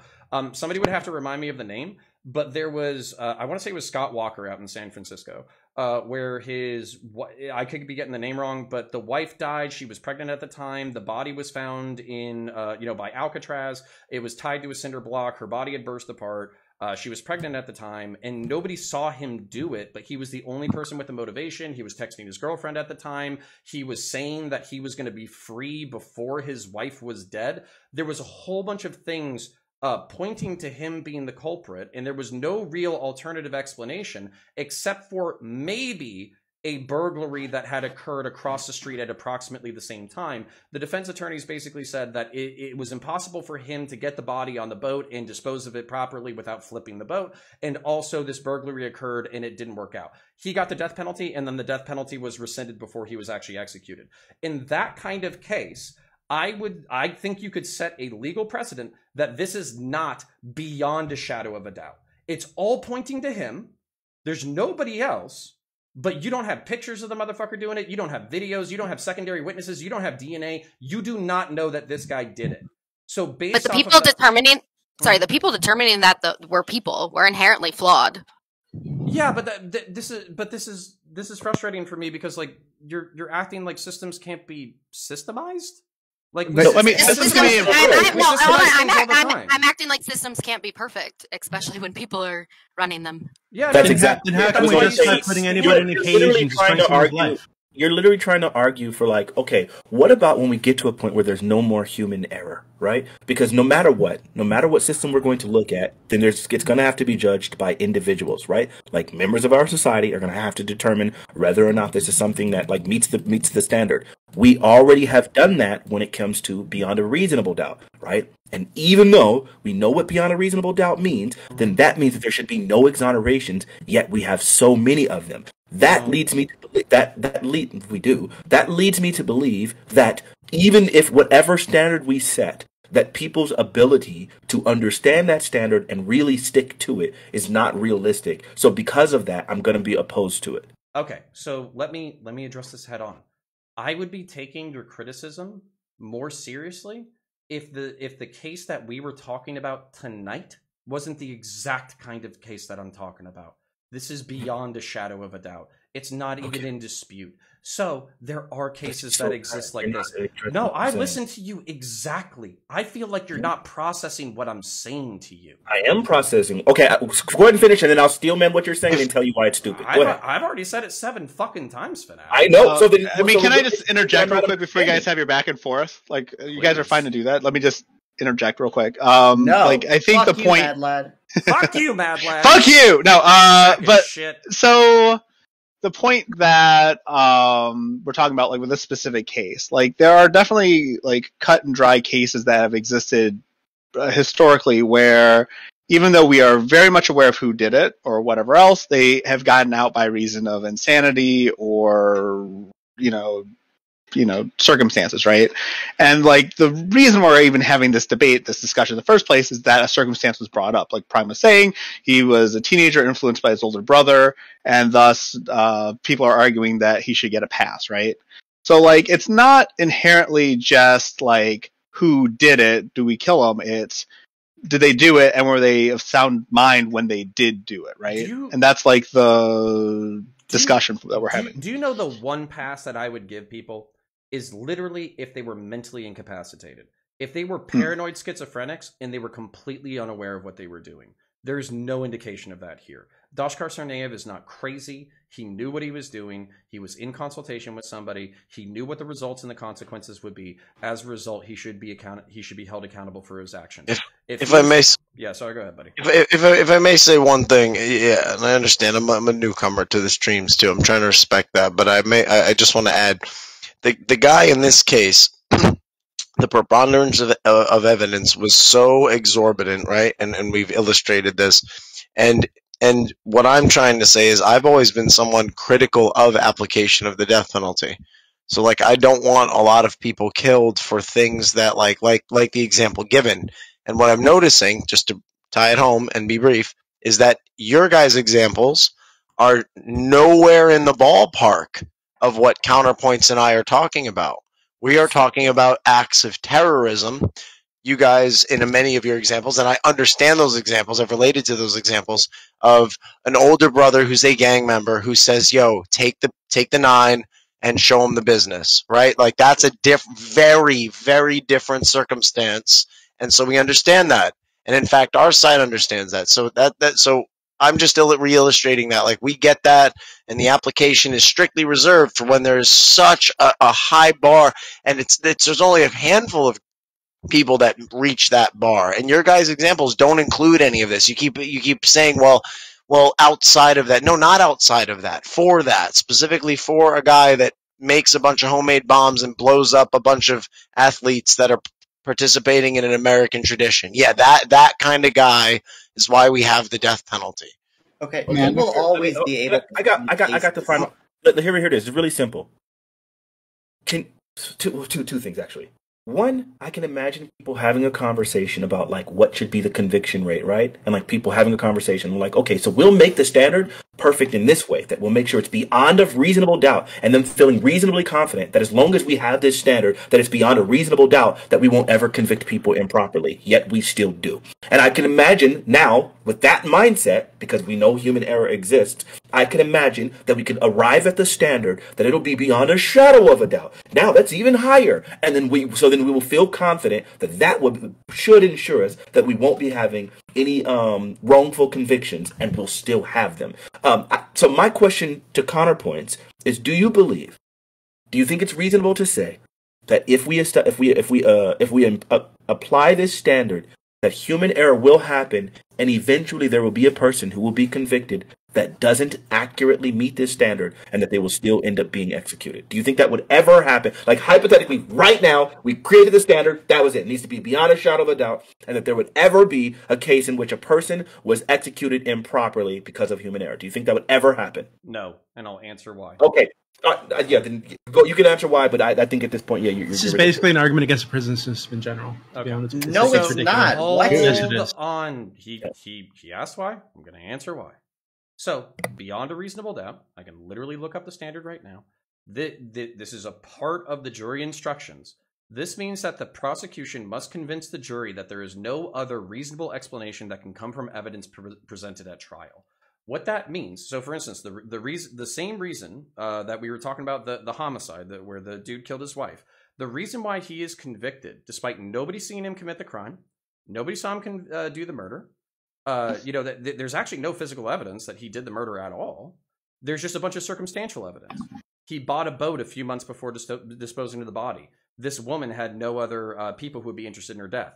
He was texting his girlfriend before his wife's death about how he couldn't wait to escape his wife and be with her, very specifically that his wife wasn't going to be a problem in the immediate future. There's no other reasonable explanation for why this woman is dead besides the fact that this man killed his wife. That was sufficient for conviction of beyond a reasonable doubt.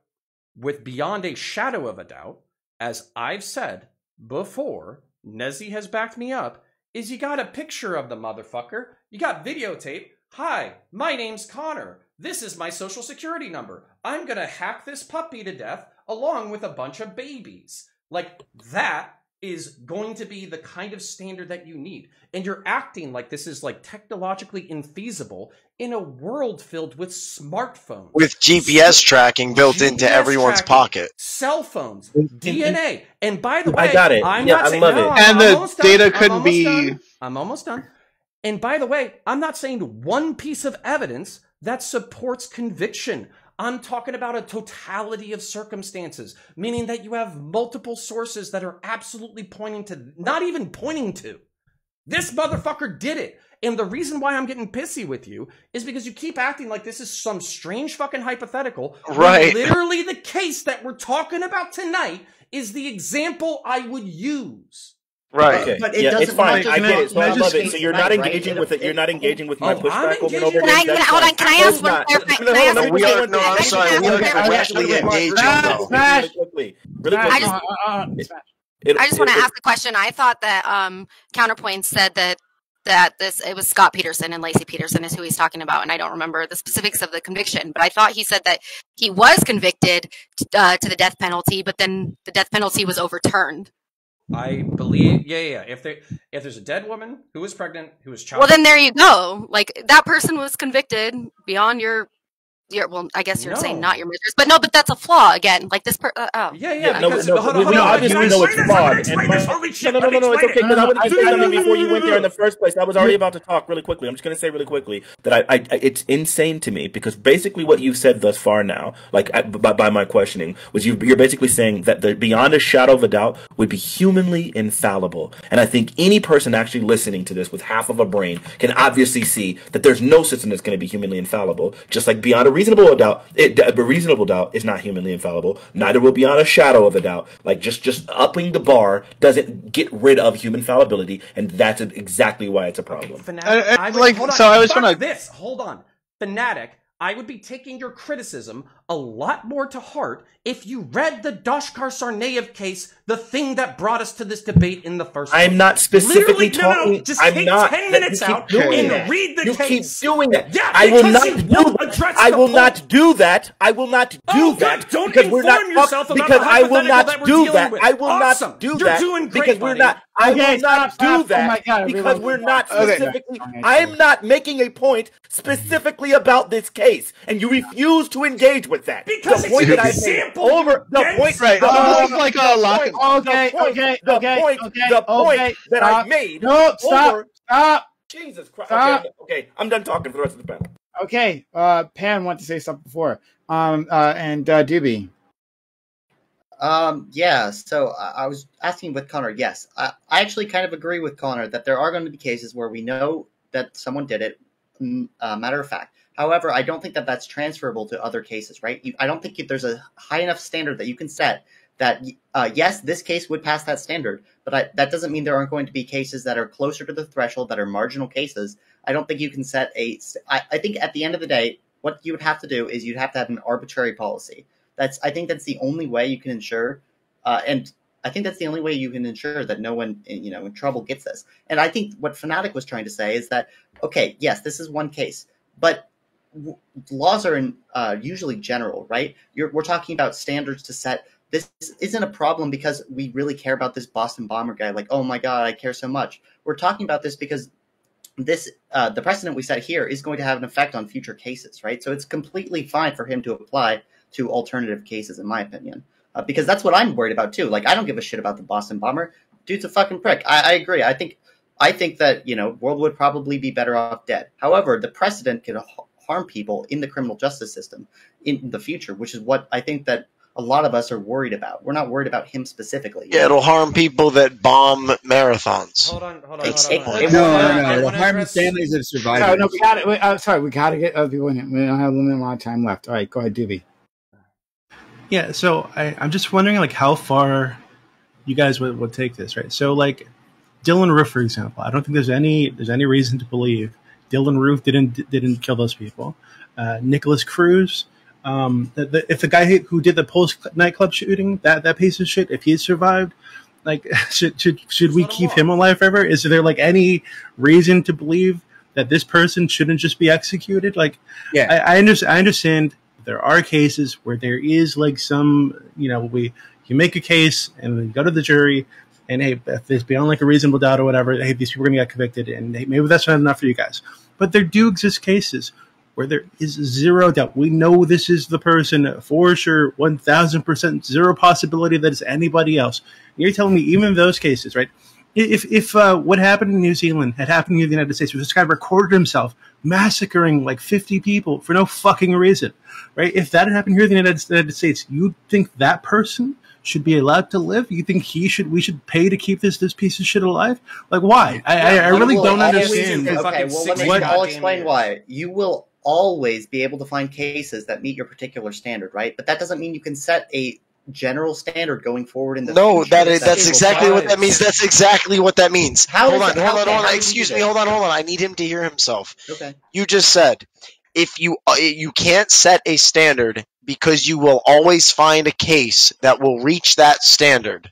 No. That's exactly why we are saying you shouldn't create general laws off of individual cases because the cases are in. No, that's not what you said. You said you will always find a case. Yeah, and yes, you will. He named several. Hold on. I agree with him.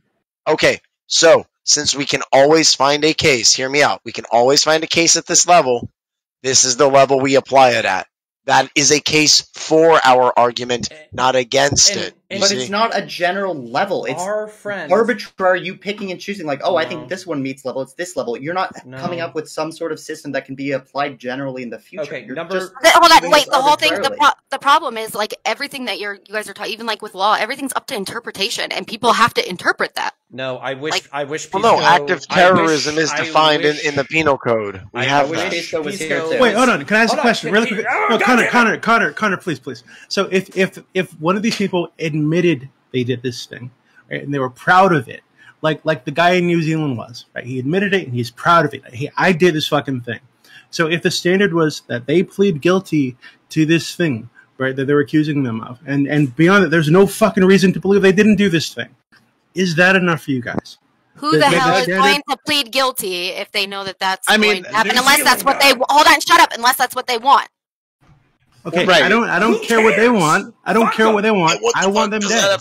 I don't want anyone dead. I don't give a fuck. You can give me the most absurd example, and I still won't. People do plead guilty to things that they didn't do, right? I mean, so like that, even then, that doesn't work because. I mean, that being said, though, like I think that might be like something that I could be on board with, right? Like they openly acknowledge the fact that they did it, they were proud of it, et cetera, and we've got all this evidence, and they're like admitting to it. Like I think that is a line that is pretty close to Timothy McVeigh. Like I hate to bring it up, I want to kind of go. Too.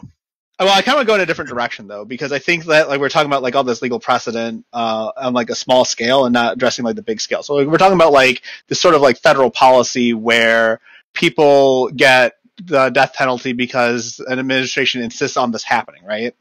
And we can actually like relate this to like the war on terror, like of the 2000s, right? Where we had like this policy where we're going to kill terrorists, no negotiations, et cetera, et cetera.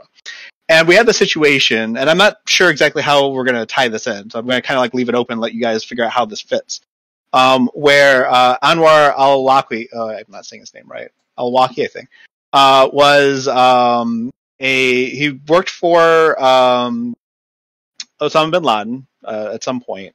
And he was basically a jihadist, and he was spreading like propaganda and recruiting members, et cetera, et cetera. And the Obama administration drone striked this guy, right? And so he drone striked an American citizen without trial, right? And I'm like looking, and like this was like one of those exceptions to the rules type situations, and like this precedent was set. And then I was looking at future presidents insisting that like certain groups of Americans were terrorists, and because they're terrorists, like connecting that to what happened to Anwar al-Awlaki with the drone strike, I could see a world where like a president declares a group of terrorists, and then we're actually like attacking American citizens. So like, at what point is this sort of? No, it's actually a good point. So like, at what point does like a national policy kind of get to a threshold where we start like turning on our own citizens? No, okay. So this is a major concern of mine, is that we have militarized the global war on terror to the extent that basically we're bringing some of that shit home, right?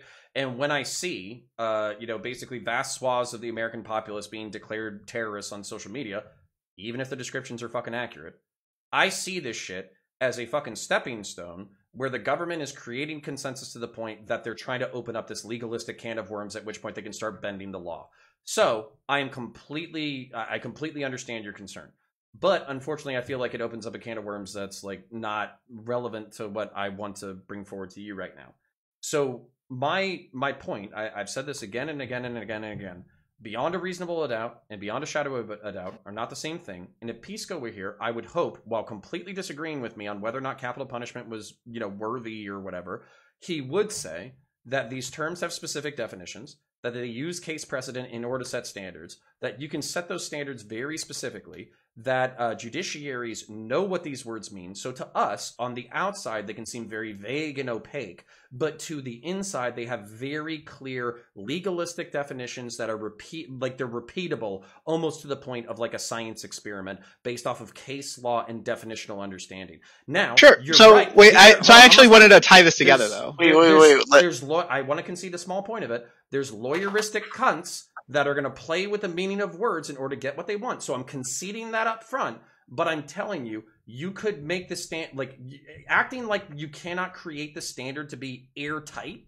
it doesn't make sense to me. Like, I feel like... Well, we could make an airtight standard, right? Like, we could say, if you are 1,000% guilty of this specific crime, then we're going to sentence you to die. And then the question is, like, what crimes are allowed to be considered for the death penalty? Right? Mm-hmm. So being a terrorist apparently means that you don't even get a trial, you get drone striked, right? So like, let's say the crime was, I don't know, sedition or whatever, right? Yeah. We're going to guaranteedly give them the death penalty as a result, right? Okay, but I'm familiar with the case. Part of what they were arguing for with the death penalty, or like the extrajudicial death penalty in this case or whatever, was their inability to reach him, their inability to extradite him and put him through the judiciary process, because I think he was in like Yemen at the time or something like that. He was in Yemen, yeah. So I think that's bullshit. I think that if you're going to break the taboo of killing American citizens without a trial, fuck that. Send in a fucking SEAL team in order to kidnap his ass, and if he fucking shoots at you with machine guns, then kill him while he's resisting arrest or whatever.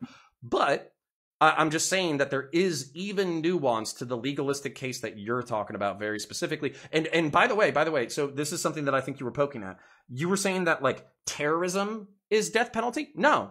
I don't think being a terrorist is death penalty. I think mass shooting, mass bombing, homicide in the name of terrorism, that would be the thing that would get you, like Greenpeace activists, like throwing like destroying Humvees or some shit. That doesn't warrant the death penalty, even though they're technically eco-terrorists. Whereas if they did do a homicide specifically in the name of their cause, that would be a terrorist homicide. And so how would you keep the definition of like what is okay, like who is okay to kill, like tight, right? Like you're trying to keep it within like 3 specific crimes and saying, okay, this is definitely bad enough.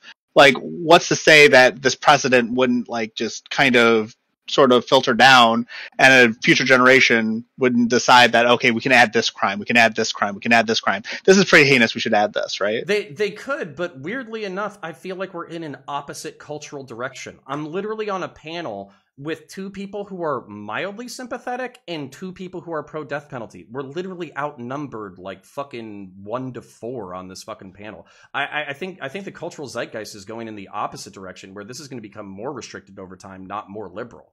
And I actually said this at the beginning. I said, as you see, you can, if you, in fact, what used to mean you would get capital punishment just a few years ago, actually, like maybe 5 years ago, what's called an SRG enhancement. Security risk group enhancement. It's also known just as an enhancement. You might hear, oh, they hit me with a gang enhancement on this homie.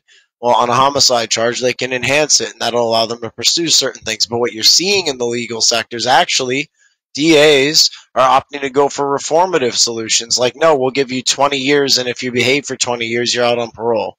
We'll try and work that out with you. We'll give you the 11 years you had in jail as time served, and now you got 9 years left, and you get a fucking job, and you're living like you're in the military, almost, not to say, but you're up at 5, you have a job, you're pissing in a cup every 3 times a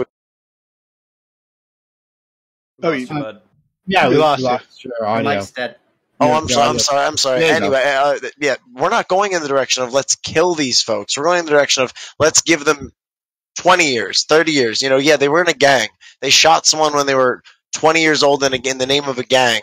That's about one of the worst things you can do. We used to capitally punish people for this. Nowadays, you're seeing DAs are going for, no, let's give them 20 years. Let's see if we can give them that 11 in jail as time served. I don't know if you heard me say that. And let's see if we can get them out in 9, back into the community. DAs are moving more towards this, especially in the coastal areas. Now, I'm not going to say this is universal, but I agree with Counterpoints. I think there's an understanding that, well, okay, so homicides, especially since that's what we're talking about, I think rapes there's less understanding for. I think homicides, especially though, as we talk about it as a topic, there are circumstances we're starting to see people are a lot more understanding of certain situations you might grow into. So I mean, like like I agree with you guys. So, I do think that we are. So I disagree. So I disagree that we apply it. In fact, I think it's reserved for the most heinous and most. Well, this is just like a general trend, though, right? Like this is just like a general trend, and like the trend doesn't necessarily have to go in like one specific direction, and like just events, like current events, will affect what trends happen, right? So like, yeah, we could say that we're getting less and less into the death penalty, but let's say there's like a outright crime spree where people are getting murdered, like the Mexican cartels have infiltrated the American system and are actually like executing people on the streets. All of a sudden, I think you'll find that like there would be a big turnaround, and people would kind of be a lot more open to killing a lot of different people for a lot of different reasons. So, I mean, I guess the question is, like, where are we going to draw our line? And, like, I hate to say it, because, like, I've always been an eye for an eye type of person on some level. Like, and maybe, I don't know if that's, like, right of me or not. I'm actually really philosophically struggling here, right? Like, I don't know what to think anymore, because my logic and my ethics are, like, clashing, like, dramatically right now. But, like, I mean, I'm still leaning towards this, like, maybe we shouldn't do it, because we can't take this back, right? Like, and maybe I guess we could take it back, but like, precedents don't usually get taken back, historically speaking. Usually, like, we do something and then we just kind of like keep doing it for more and more reasons, like as time proceeds. I get you, but then that's democracy. Like shit on the ground changes. People want a different thing, then fuck it. Like I understand y'all have your principles; they don't seem viable. I understand that. Amanda, you and I do not see the world in the same way. There are absolutely things that I will fucking kill people for. It is what it is. Self-defense is absolutely one of them. Infanticide is absolutely one of them. Terrorism is absolutely one of them. Torturing and killing is absolutely one of them. I've kind of resigned myself to the fact that there is some violence in this world, and sometimes violence needs to check violence. I'm okay. I have reckoned myself with that moral perspective. I understand if we disagree. I just you don't think that's like a corrupt view of the world, like automatically you think that like doing the thing that you're shaming them for doing is like in return is a good solution? Do you think self-defense is the same as murder? I mean, self-defense is not at all what we're talking about here, so I have no idea whether you'd ask me that. Well, I mean, we can talk about self-defense and murder real quick. Like, well, I mean, murdering self-defense, right? Like, self-defense is completely different. Like, I carry, and I'm willing to shoot somebody if I need to. I'm happy to. Like that's not a problem for me. But like, I'm saying that like, as a country in macro, like, we don't make policy based on single cases, right? We don't make policy based on like emotions, and like we're not supposed to. And like, the whole thing here is like, killing this guy is going to upset the families of the survivors, or the families of the victims, right? Or the people who survived. I linked an article in the Discord that had like 15 or 18 people that wrote letters saying like, don't try to give this guy the death penalty. We don't want to live through this again. We don't want to see the appeal process. We want this to go away. Regarding this specific case, and also like the only thing that's getting done here is it's making you guys feel better about yourselves because you feel helpless that you can't stop this like crazy thing from happening. But you know what I mean? And that's not a solution. But you just brought up an interesting point that I feel like needs to be broken apart with even more nuance than you're already bringing to the table. So, for instance, one of the things that you brought up was the fact that families don't want to go through the death penalty process because they don't want to go through 30 years of appeals. They would rather get a sentence for life in prison.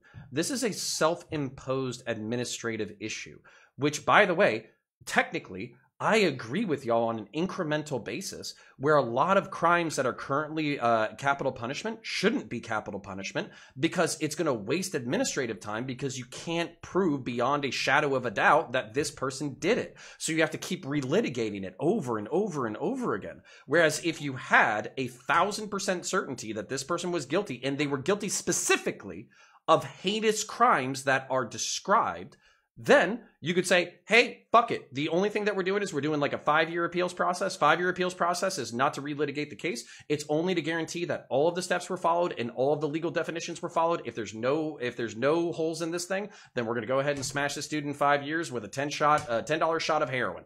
This solves all of the administrative objections and the moral objections that you bring up. And oftentimes one of the things that was interesting about that study wasn't necessarily that the people cared whether or not the criminal lived or died. It was because they didn't want to continue to experience the trauma for 30 years of litigation. That's part of the problem.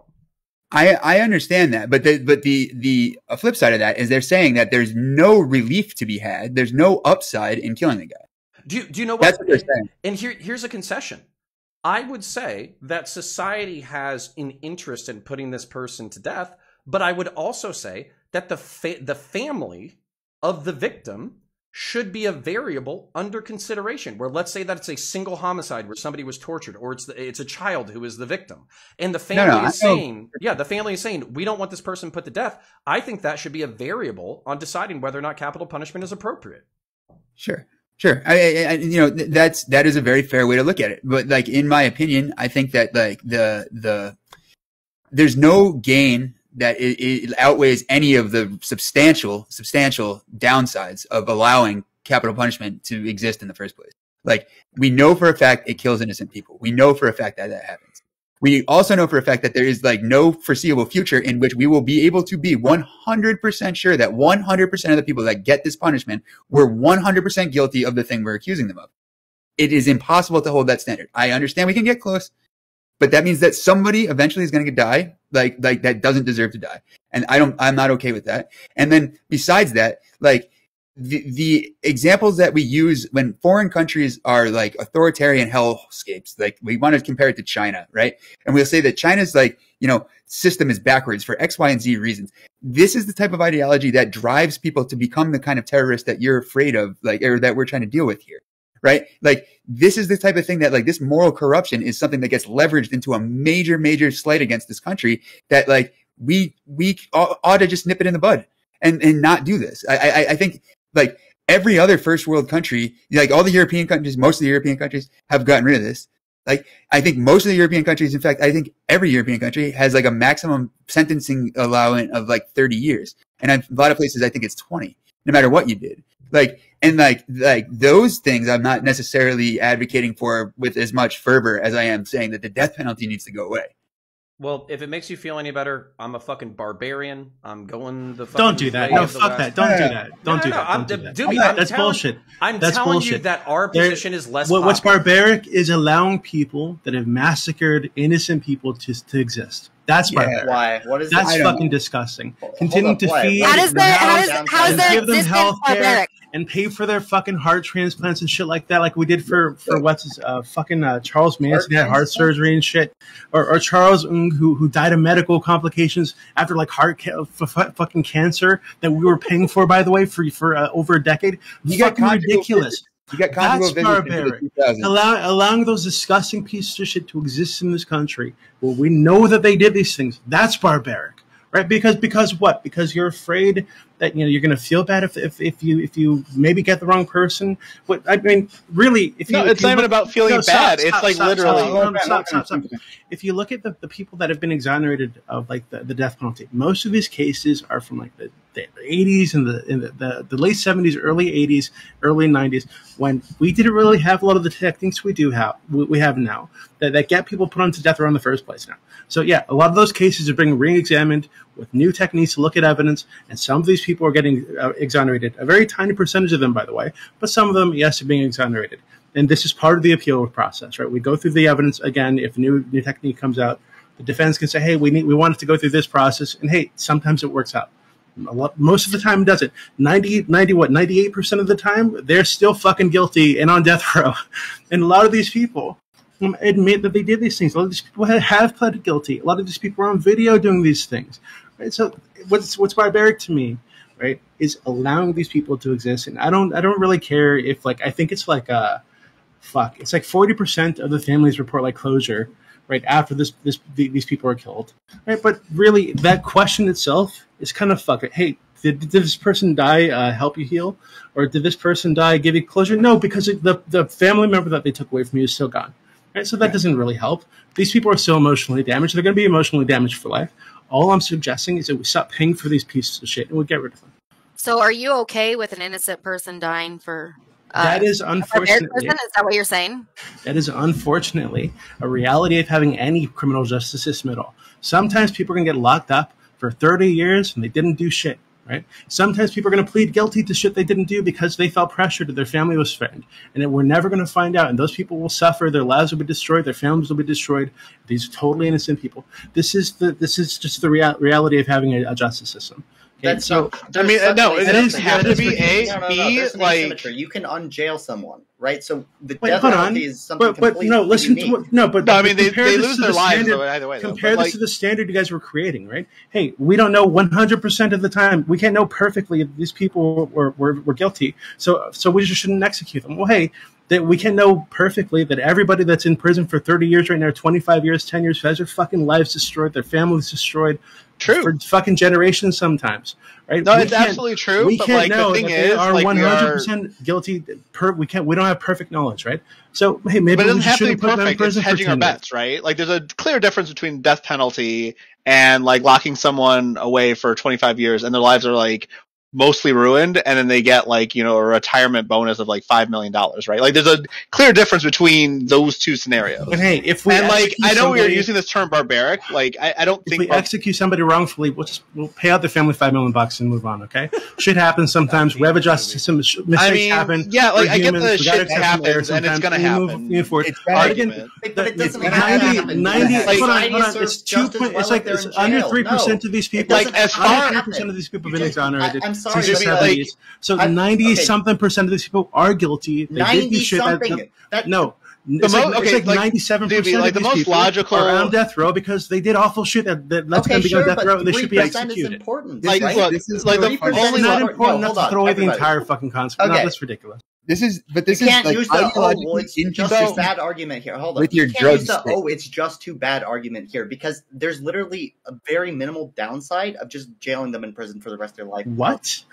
Yeah, there's Like, very little downside. Wait, but we don't. But we Like, don't know that they're that's actually too guilty. bad What if they were argument. pressured by their brother? What if their family was What threatened? if? They pled guilty. What if it was? What a if- I mean, what it's if a we just double-edged don't- argument. What if It's they like did kind it of because they're a time This traveler is from the the fucking future? argument you were Stop making. the Right? next So hey, maybe Hitler. we shouldn't put people in prison for No. life without the possibility It's of not parole, the argument because I'm there's making. there's zero possibility that we'll have perfect knowledge and we'll know exactly what happened 100% of the time.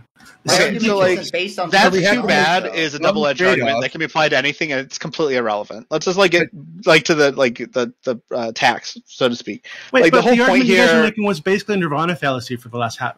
No, I mean, no, You guys are asking no, for no. perfection if No, we're going don't- to do this. don't Or group me you wouldn't with, ask like, for perfection in any other case. It's I ridiculous. don't think anybody here actually had like some sort of like we agreed on anything. Like I think all of us have like a slightly different like varying perspective on like what's okay and what's not okay, right? Like all I'm saying is that Doobie, you had me to some extent with yes, they admitted to it and there's all this like, you know, evidence, et cetera, et cetera. Fine. Yes. That probably is someone that is okay to kill. Sure. But like suggesting that we need to like I think Manson actually would have counted for that, right? But like Manson didn't have to suggesting do- that we need to kill everybody because it's like barbaric to keep them alive is actually like kind of silly because that's not the case, right? Like Wait. like that's just a dumb argument. So you're saying Doobies, maybe some innocent people die take isn't popular? Okay. I mean, shocking, well, I- right? Like, But like no, like I mean the thing is like we don't have a perfect system. We're not gonna have some way of like, you know, making sure that everybody we kill is like someone that deserves to die. So like we probably shouldn't, you know, kill everyone when we have the opportunity to do it. We Nobody's should saying like we should let kill people everyone, right? not everyone, but like everyone who's guilty of specific like a crime. circumstances where there is zero evidence, there's zero reason to believe this person is not Right. guilty. So, like, if they a lot of admit to these cases, doing they are it. gloating about it. These Right. people should be Yeah, fucking so killed. fine, sure. Like I'll take But that. this If is- they're gloating about it and proud of it and they did it, like fine, sure, Yeah, fuck it. like- yeah, but like, how do you write that law though? Like, how? Like, this is the point. Like, is like you if you're gonna write a law, like it has to be in macro, right? Like, and you're using micro analysis to get to the like Right. the point. But you know what? It's a good point though, because like even if we do have that, right? Like even if we have like they admitted to this crime and this You is can't- considered a heinous yeah. crime, what's considered a heinous crime can change from era to era. So 80% no, of even people that in doesn't jail- fucking work. 80% of people in jail are there on plea deals, like, right? Like something like that. Like we already know that people plead to shit that they didn't actually do all the fucking time. Like it doesn't mean anything. This doesn't apply. But here's the thing. Here's what I don't understand. Okay, like this comes back to like. Well, okay, wait, but that actually revolt though. That's a good point. This wouldn't apply. Like nobody's going to plea deal to like get into that like 0.001% of guaranteedly getting executed. Yes, but I mean the point is that human nature is often to lie, to fold the pressure. That's what that fucking stupid cop show everybody's watching now is about, right? Like, and here's another thing. Like, I'm going to make myself look like an idiot because I'm going to use my own microanalysis at a macro problem. Like, I personally spent time in jail because a cop lied about me. Like, it is a bad thing that like people have that kind of power. I was never going to face the death penalty, obviously, and it was only like 90 days. People have had worse situations. But the point is like, it's fucking like very frightening to think that the government has the authority to come in here and end my life. Like if they wanted to, like you maybe have never been on the receiving end of something they might want to end your life for, but like I know that I have, and it's a reality that I don't want to really live in, where like the government can kill me. But we all live in that reality anyway, though. Hold on. You like very specifically. You understand like that the social contract is almost completely predicated on violence, and if we're looking at nation states since their inception, it's been a contract between militaristic, tribalistic forces to protect people who create goods and services in order for the community. That's almost like the foundation of society is violence that prevents other violence. The government has always had the ability to kill you. Always. Yeah. By the way. I know that, but you're not supposed to. Like, you know what I mean? Like, this is, and this is what I was getting at with Doobie for a second. Like, this is essentially the reverse, like you're taking the reverse position of your anti-drug argument, right? Like you want the government to allow you special exception so that you can break the thou shalt not kill rule, right? Like so that you will feel better for a little while. Like, and that's it. Like it is completely like antithetical to the fucking idea like that like you're going after some kind of like consistent application of justice here. So like that second thing I'll agree with you on Revolt, but like that first thing where you said like it's not supposed to be like this. Like, no, that's exactly like Counterpoints is actually absolutely right. Like this contract between like the warring tribe, the warrior tribe, and the like government goods producing tribe is actually like you if you're a citizen. It's not Hold on. Okay. Does anyone have a problem with the fact that like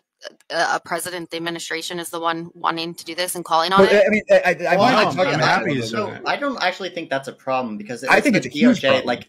Well, you don't think that the court, or you don't think that the Justice Department, or like the main prosecutor, I can make this point, putting in a writ of certiorari saying, "Hey, we want the court to take this action," is a problem. I think like it's that the January 6th Inquiry Commission, like, is an equally large problem. Like, the executive branch should not be naming people that it wants punished for things. I think that's a fucking huge problem. Wait, but they're the executive. They're in control of the prosecutor. Yeah, I understand. You have to walk me through something. You said that like it was either Doobie or me. I don't know who you're referring to. And you said that you wanted us to get the government to make an exception so we could violate the law of thou shalt not kill. Can you explain that?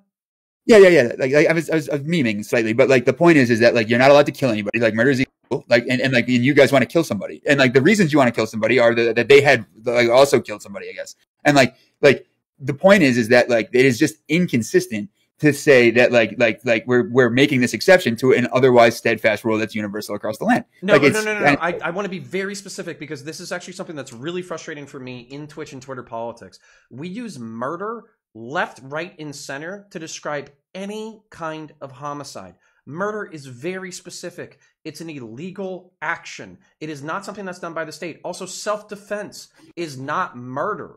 Law enforcement attempting to make an arrest is not murder if basically that person shoots and then they shoot back. That is not murder. So no. Hold on. This is like a Christian, like elementary school, Sunday school understanding of homicide that doesn't even stand up to scrutiny within the Bible or the justice system. So I would like you and everybody who's watching this fucking panel to reconceptualize the way that they think about homicide, and on top of that, think about like war and self-defense. Like these are real examples that you consume in media all the time that are not murder. Like what the fuck are we talking about? He didn't say murder though. He said thou shalt not kill, right? Yes, yeah, specifically. I specifically did that to avoid what you just did, which is funny. But like the point that I was making, like overall, and like again, I love self-defense. I'm happy. I hope somebody comes and gives me a chance to one day, seriously. But beside that point, I'm not talking about that. Like, I'm talking about the fact that, like, under controlled and rational, normal circumstances, like a normal operating procedure of the country should not be to execute people. Like, it is just like an anathema to like the fucking rule of law. Okay, we fundamentally disagree, and we still disagree. Amazing. Yeah. Okay.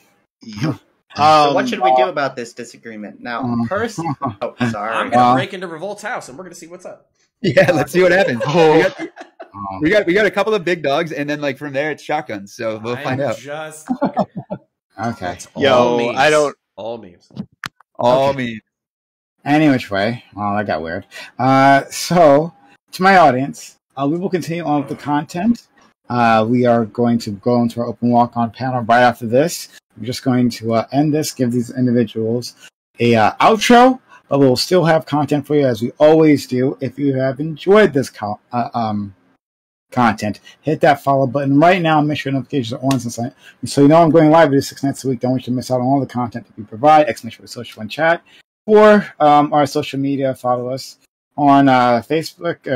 Facebook, what the fuck was that for? I'm sorry. Oh, man, where did that come from? Follow us.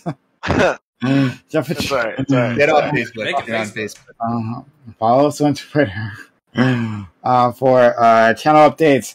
Jump into the Discord, where we'll have our open panel, right, and everything else. The whole community is there, which will be a part of the community. It's a lot of fun. So jump in and have those arguments with us. And then YouTube, where you'll find the VODs here, right? So they live there, not here. Like, comment, and subscribe. One more thing. And now she's on screen for it, so it'll make it less awkward. Oh my god, yeah. Hooray, she did a thing. Tomorrow we have Amazon Lily. The roundtable, it's coming back because of Amanda Smash, our friend right there. It was all up to her. She assembled an Avengers type team, right, of amazing females. And I just want to give her complete credit for that. I'm very excited to do it. So tomorrow we'll be back Tuesday, 8 p.m. Eastern. Come check it out with us. And so we'll give people an outro, and we'll start with Amanda Smash. Go ahead. Yeah, I'm Amanda. Typically, I'd ask you guys to follow me, but tonight I'm going to ask Rat Dog Nation to follow Problematic Pan. So please go do that. Like Prime said, we are hosting the Amazon Lily tomorrow, and I am super excited for the topics. Prime and I, it took us hours to come up with these questions the other day, and yeah, it'll be very, very interesting. The people that we have on are extremely smart, and the topics are something that I'm still contemplating myself. So we'll see how tomorrow goes. Yep. All right. And again, thank you very much, Amanda, for all your efforts. Okay. Let's. Why don't we just continue going backwards? We'll go next with RV. RV, thank you for coming through, being a part of this, sharing your opinions. RV, tell the world about yourself in a shorter manner than last time, maybe. Yeah. No. I'm Doobie's guest. I'm also Prime's guest. Smash is also the one that invited me here, so thank you, Smash. That's really cool. Again, Uhuru just means freedom in Swahili. Nothing crazy. So freedom to everybody. I want everyone to be safe, happy, and enjoy the things that we get here in America. And yeah, I hope to do this again. Hopefully we can do this more often. I like the stream. I think it's cool. And if you want to talk to me on Discord, it's the same name with 0957 as the number. And check out discord.gg/politics to come by the server because the community's awesome. Thank you. Next, Revolt Rise, who's falling apart as we speak. Revolt Rise. Thank you for making. I know you had tech issues, but you made the effort. And it's definitely much appreciated. It was really good having your perspective on this, especially since you have such strong opinions. So, Revolt Rise, tell me about yourself. Yep. Thank you very much. Thanks for having me, as always. It was fun. Good panel. I like you guys. And look forward to doing it again soon. In the meantime, I'll be yelling into the void that is Twitter at Pro and Hendrix on Twitter. Follow me, and I'll see you guys around. Mad Latin here with us, along with our friend Amanda. Fantastic mods. who make this happen, who make this community a possibility with their tireless efforts. And I do mean tireless. They do quite a lot. Matt Latin, thank you for being so kind as to join us and to get as fiery as you usually do on these things. Well, thanks for having me. Always glad to be here. Thanks for platforming me and giving me the opportunity to talk politics. Like, seriously, before I discovered this channel, talking about politics was something I did every day, and I hated it because, like, just nobody had done any research. Everybody was just had shit takes regularly anyway, and the whole experience was awful. Like, I would be trying to educate and having a hard time with that even. So hanging out with folks who do their due diligence and research and have good points and can actually go back and forth with me and educate me is a fantastic change. And I really appreciate the fact that we can actually have these discussions and for the most part, keep it adulty. For the most part. So this is all my stuff. I run a chess teaching business. So if you're interested in learning chess, you can visit me at hypechess.com. I'm going to be streaming a lot more now because there's a book coming out. It's officially done, submitted to the publisher. So look out for that in like 2 or 3 weeks. I'll be able to start sending out links and telling you what to do, all that stuff.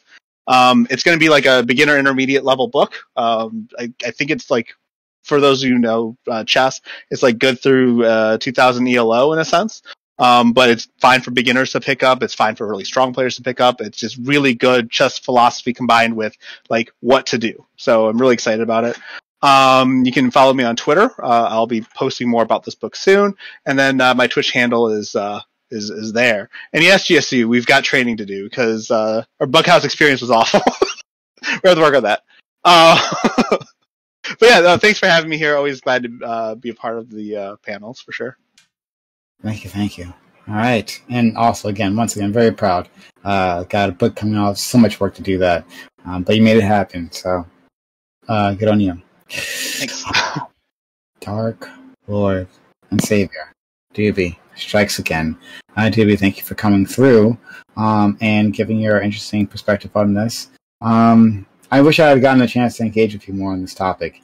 And in the last one, too, because I think we can have some interesting discussions there. But still, you engaged with everyone else, and you did a fantastic job of it. So thank you for spending some of your time here, because you could be doing other things. Thanks for joining our community. Thanks for having me. So for those of you who don't know me, I am Doobie from the Politics server on Discord. Like RV said, he is from that server. I've known him over 3 years. Beautiful person. A wonderful person. He's like a brother to me, okay? But I'm really torn right now because Amanda actually, the Amazon Lily thing that she put together. She worked really hard to put this together, by the way. Some of the people that are going to be on this panel tomorrow are from my server. Really intelligent, just amazing women that are going to be on this panel. I'm really excited for it.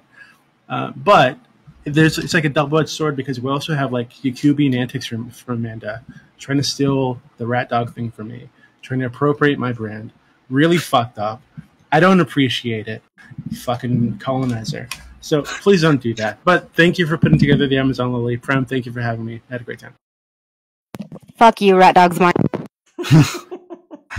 Wait, is this like the captain thing all over again, except with rat dog? It's Yakubian activity. Don't like it. Love to see it. IP theft. All right, fun. Let's go.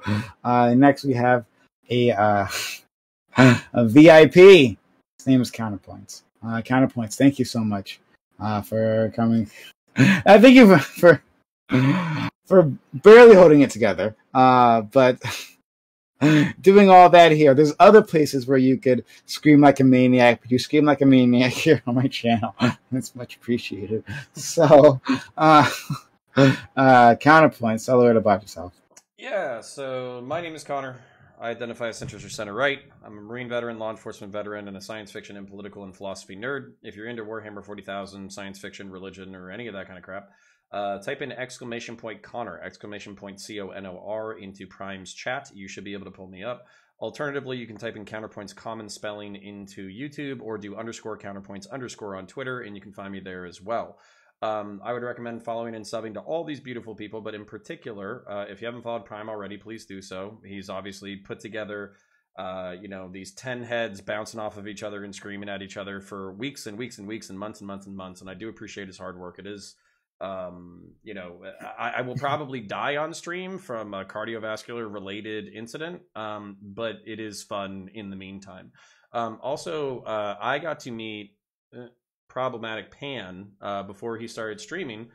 So if you would be nice enough to give him a follow or a sub or something like that, I think that would be awesome. I think we should all support each other in our growth and how we do. And, even if I viscerally, as Revolt can tell you, even if I viscerally disagree with people, I do like the battle of ideas, and it's very fun for me. So I appreciate y'all coming to yell at each other with me. Have a great night. Thank you. And next, right, the people everyone's been talking about, right? His name's been on the lips of, as everyone here, Problematic Pan. Thank you for coming through and being a part of everything that we're doing. We've been wanting to include you. We've had some trouble, but here you are. Yeah, well, thank you everyone on the panel for, saying nice things about me. It really does mean a lot. I'm a libertarian streamer, so I'm pretty out there on the Twitch politics scene, but I like to give my side a reasonable presentation. In the future, I hope to start some book clubs where we can go over some popular essays or maybe even books in the future to maybe give the Twitch lefties a little bit of perspective on what we believe. I think that would be fun. Some other fun stuff planned coming up. Everyone, I really appreciate all the love. I love this panel. This panel was really fun. I know it got heated, but I thoroughly enjoyed myself. But yeah, so thank you all for the chance. Thank you, Prime. In the future, I'd love to see. I can't wait to see Amanda's Amazon Lily panel tomorrow. So everyone here should tune in for that. And yeah, I guess thank you everybody. And yeah, have a good one. Good one. Next, last but not least at all, we have Fanatic. Fanatic, thank you for coming through, turning up like you usually do. Fanatic, you're like, I know I'll have a good time when you're around here. All right, I think my stream knows we'll all have a good time because you're an eloquent individual and you get your points off across great. It's just that it has to come out of high volume, and we love it any which way. So thank you so much, Fanatic. Yep, this was probably the most frustrated I've been on the panel, but it's all good. That's life. Follow Problematic Pan. He normally has amazing takes. I actually think I might be a bit of a libertarian. I was like a super Ron Paul supporter. Follow him. So I'm linking his stream right here. You guys should all check that out. Make sure you follow and subscribe and all that good stuff. And of course, subscribe to Prime. I think it's really great that he's getting Amazon Lily back after some incredibly bad actors both tried to rob him of that and almost succeeded. I'm glad that someone was able to actually right some of that wrong. I think that's beautiful. I think we need to hold those other idiots accountable for the disgusting thing that they did there. But I think Amazon Lily is great, and it's. I'm glad that Prime is now finding another avenue to elevate some other people's voices beyond just the niggas that he does on Thursday, the psychos that he does on Monday, and the women that he does on Wednesdays. Right? I think this is a really good idea. He's always elevating voices, and I think it's great that this thing is returned to him. It's not enough though. More needs to be done. Anyway, that's it. I don't really need to shout myself out. Like, I'm good. Peace out, y'all. Oh, I did it any which way, because why not? All right, so we are going to go to the open walk-on panel right after this. Anyone here can join us, but if not, that's okay. Thank you for spending your time, your energy, your knowledge, and your passion with my community. I know they appreciate you so much as I do. Have a good one. Bye. See you. See. Wow. Oh, thank you so much, guys. That was so nice. All good, buddy. Catch you soon. Warm and fuzzies all around.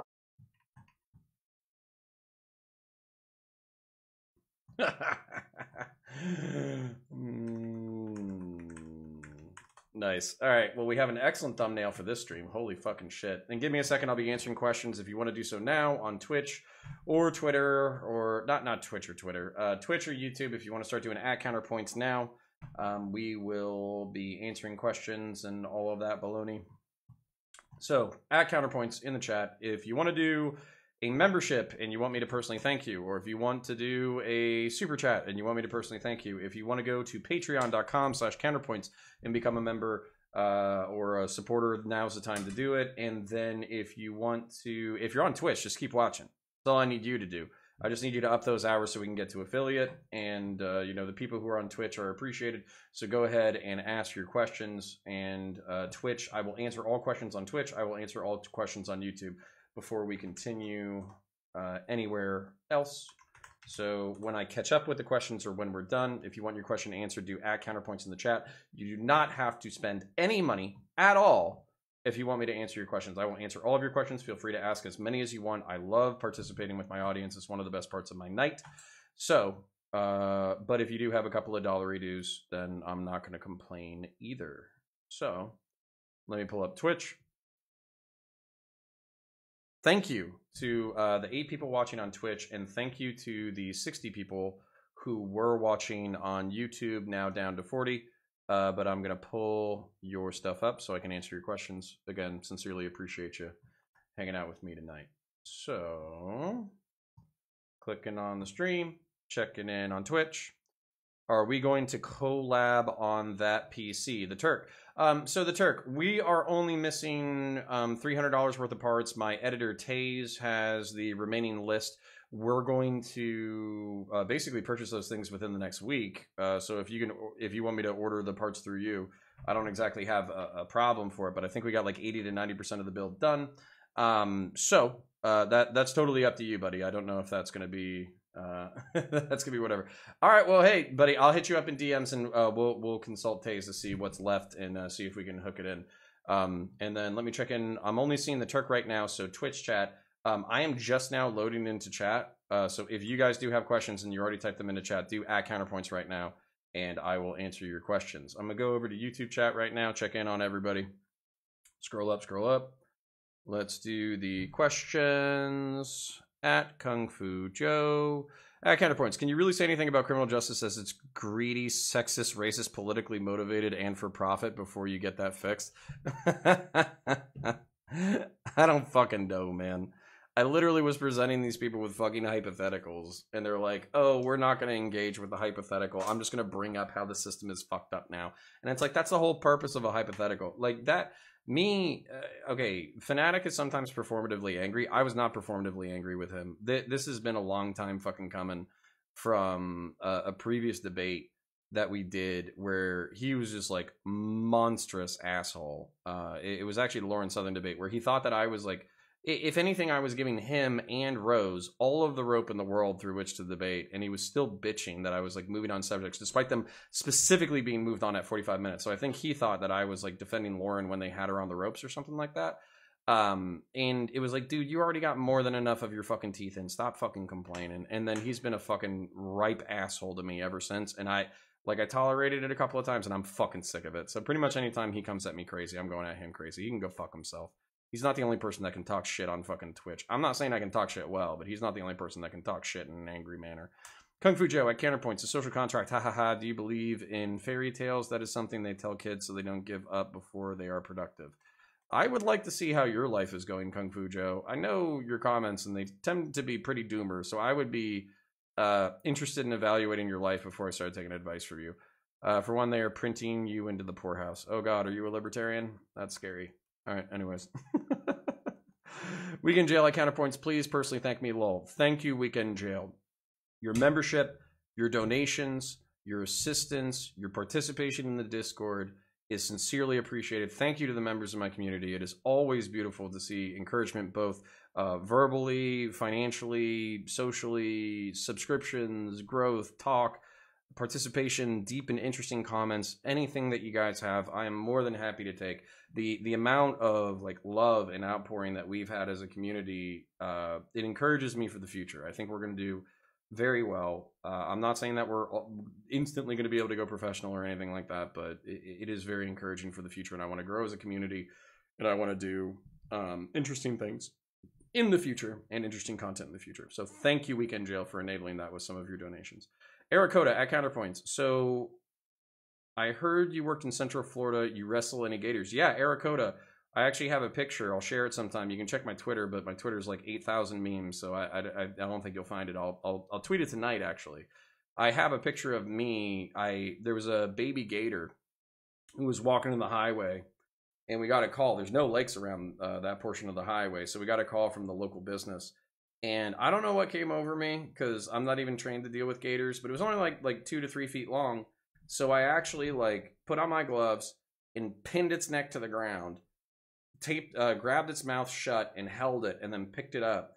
And then my partner drove me in the back of her police car to the lake, and I released it into the lake. And as I was holding on to this baby gator that's like fighting me in the backseat of the police car, it couldn't get its mouth open, but my arm started to cramp, and I was like, man, I do not want to find out what happens when I let go of my arm cramp and then I get fucking mauled to death by a baby alligator. So it was an interesting night. So Vale says, thoughts on pronouns in bio / people who have them in there. I don't give a fuck. You know, it's just a progressive woke virtue signal, and some people do it as like a shit post. I don't give a fuck. I make no moral judgments off of pronouns, people. I've considered being a pronouns person, but it's like he, him. You know I'm he, him, so why am I going to post that? You already fucking know, so I don't need the virtue signal. Gideon Arc at Counterpoints. So your argument was basically keep the death penalty in a criteria that only 0.001% of cases meet, right? And then depending on the outside factors like the victim's opinion, they still might not get it? Yeah, pretty much. I think terrorism and infanticide and torture murder are particularly heinous crimes. And there's an example like the Norwegian mass shooter and terrorist who blew up like downtown Oslo and then executed like 200 teenagers and their staff. And Europeans are not a good example for me about what I want in a society. They basically froze and just sat there as they got executed one by one. And he petitioned the jail in order to get a better entertainment system because the PlayStation 2 that they had given him was not enough for his entertainment purposes.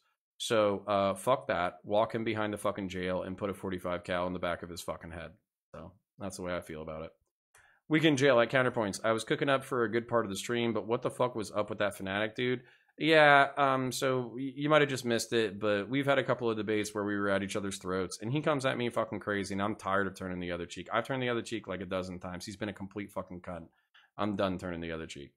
09, so every time he comes at, like, just to prepare y'all, right? He's boys with Prime, so we're gonna see him again. Every time he comes at me fucking crazy, I'm going after him crazy. And if he's like a rude bitch to somebody else on the panel, I'm gonna call that shit out. I don't care if it's uncomfortable. Fuck that shit. Like, he's acting like he's the only motherfucker that can throw weight around. That's bullshit. 09Y do at Counterpoints. I disagree with your death penalty view. However, when they argue who is going to do it, can't you just throw back at them that it is no different than abortion? Oh my god. 09Y2. You're a fucking savage. I appreciate that about you.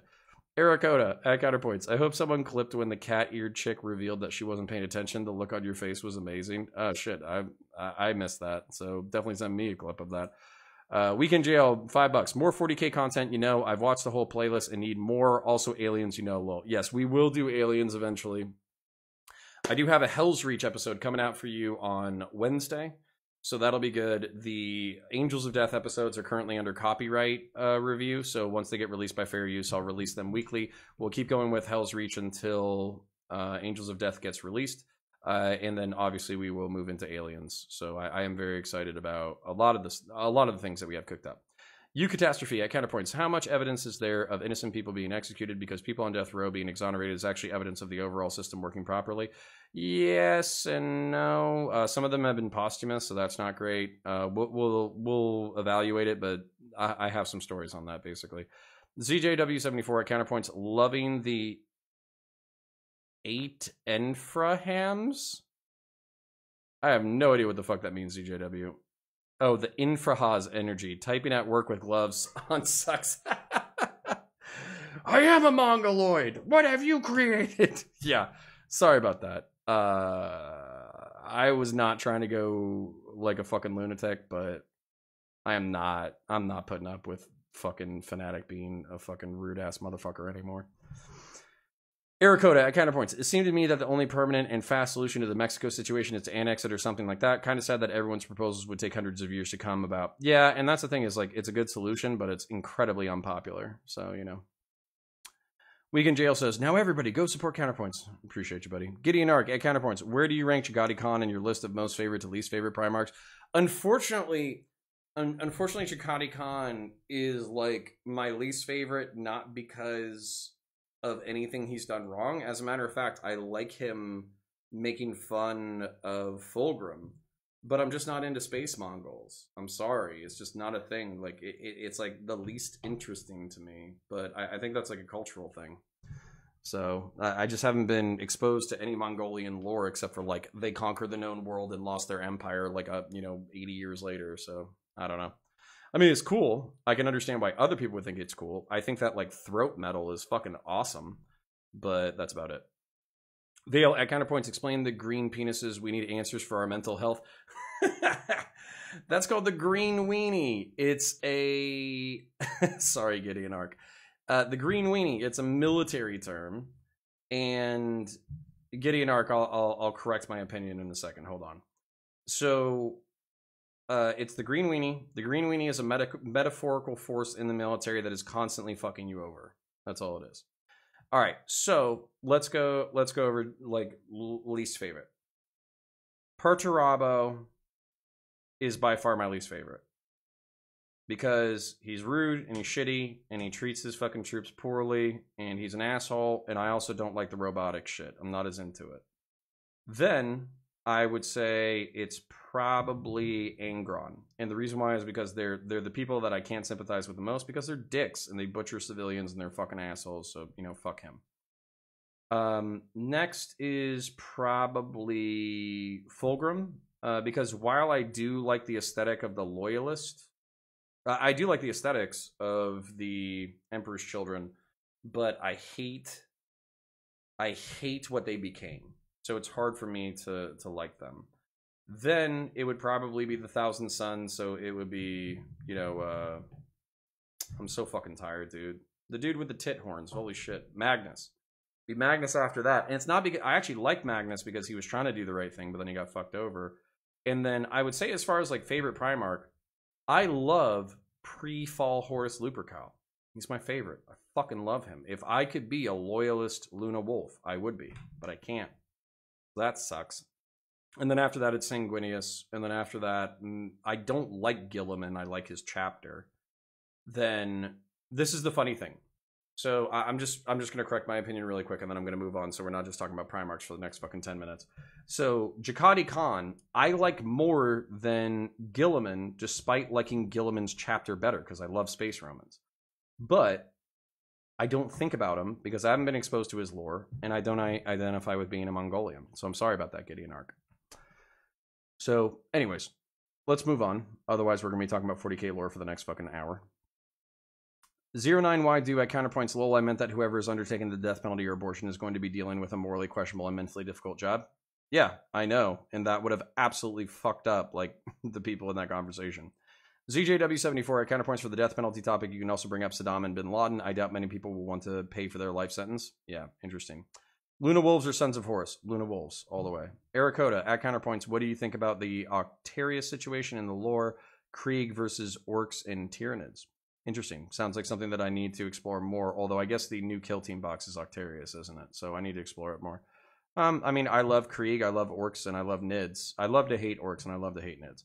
Vale at counterpoints. What annoys you the most about Twitter? There's a lot of things that will make it bang your head into the wall. Vale, I actually love Twitter. I just don't like getting dogpiled. That fucking sucked. A bunch of fucking tankies came after me super hard. And that was a really unpleasant day. So I could understand how, like, Twitter would actually be, like, the worst social media application in the world for when you're getting dogpiled. But at the same time, it allows me to interact with, like, literally thousands of people every single day by posting bullshit memes and quotes and all that kind of stuff and engaging with people in the comments. So it's actually very fun. Twitter is kind of what you make it. I do hate 14-year-olds on Twitter, though. So the Turk says, dude, hit me up. It'll be total anti-Asan Screeching Eagles national anthem, the whole 9 yards at counterpoints. All right, based. Awesome. All right. Appreciate you, Turk, but you're the only person talking in there, so I'm gonna go check it on YouTube and then I'm gonna dip. So Weekend Jail says, hell yeah, Counterpoints. Eric Coda says, at Counterpoints, what do you think about the 17 missionaries kidnapped by that Haitian gang, or did you not hear about it? Yeah, that's like the perfect example for when I think we should just send fucking Navy SEALs in and kill everybody. I don't care about their childhood. They kidnap people who are innocent that is liable for getting shot in the face. Taylor M, at Counterpoints, do you have cool ideas for original 40K storylines? Yeah, all the time, man. In particular, I've created a lot of headcanon for my Death Watch, and I've also created headcanon for an Imperial fleet. 09YDo, did he get dogpiled by infrared? No, it was my own doing. I just I talked about law enforcement and domestic violence, and I was trying to be charitable and nuanced and interesting, and nobody was interested in that. Weekend Jail.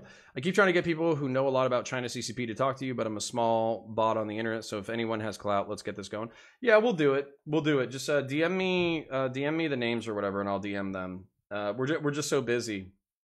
I'm already booked up through January for one-on-ones, and obviously I'm not getting you guys the content as often as I want, so I appreciate you.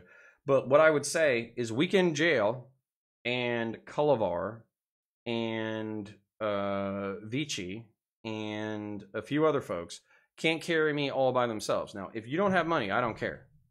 You come here, you have a good time, you bullshit with your people in the chat, you go to the Discord, you bullshit with your people in the Discord, you have a good time if you're broke. Got $2, $3, $5, it helps. So that's it. So yeah. All right. So I'm wrapped up.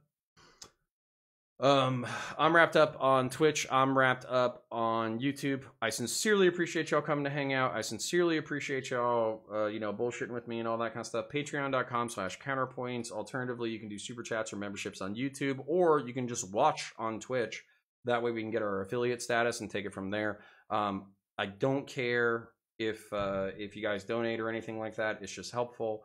And then, help the channel grow, spread the word, talk shit, all that noise. Like, share, subscribe, dislike, all that YouTube nonsense. I appreciate y'all. Have an excellent night. Bye-bye.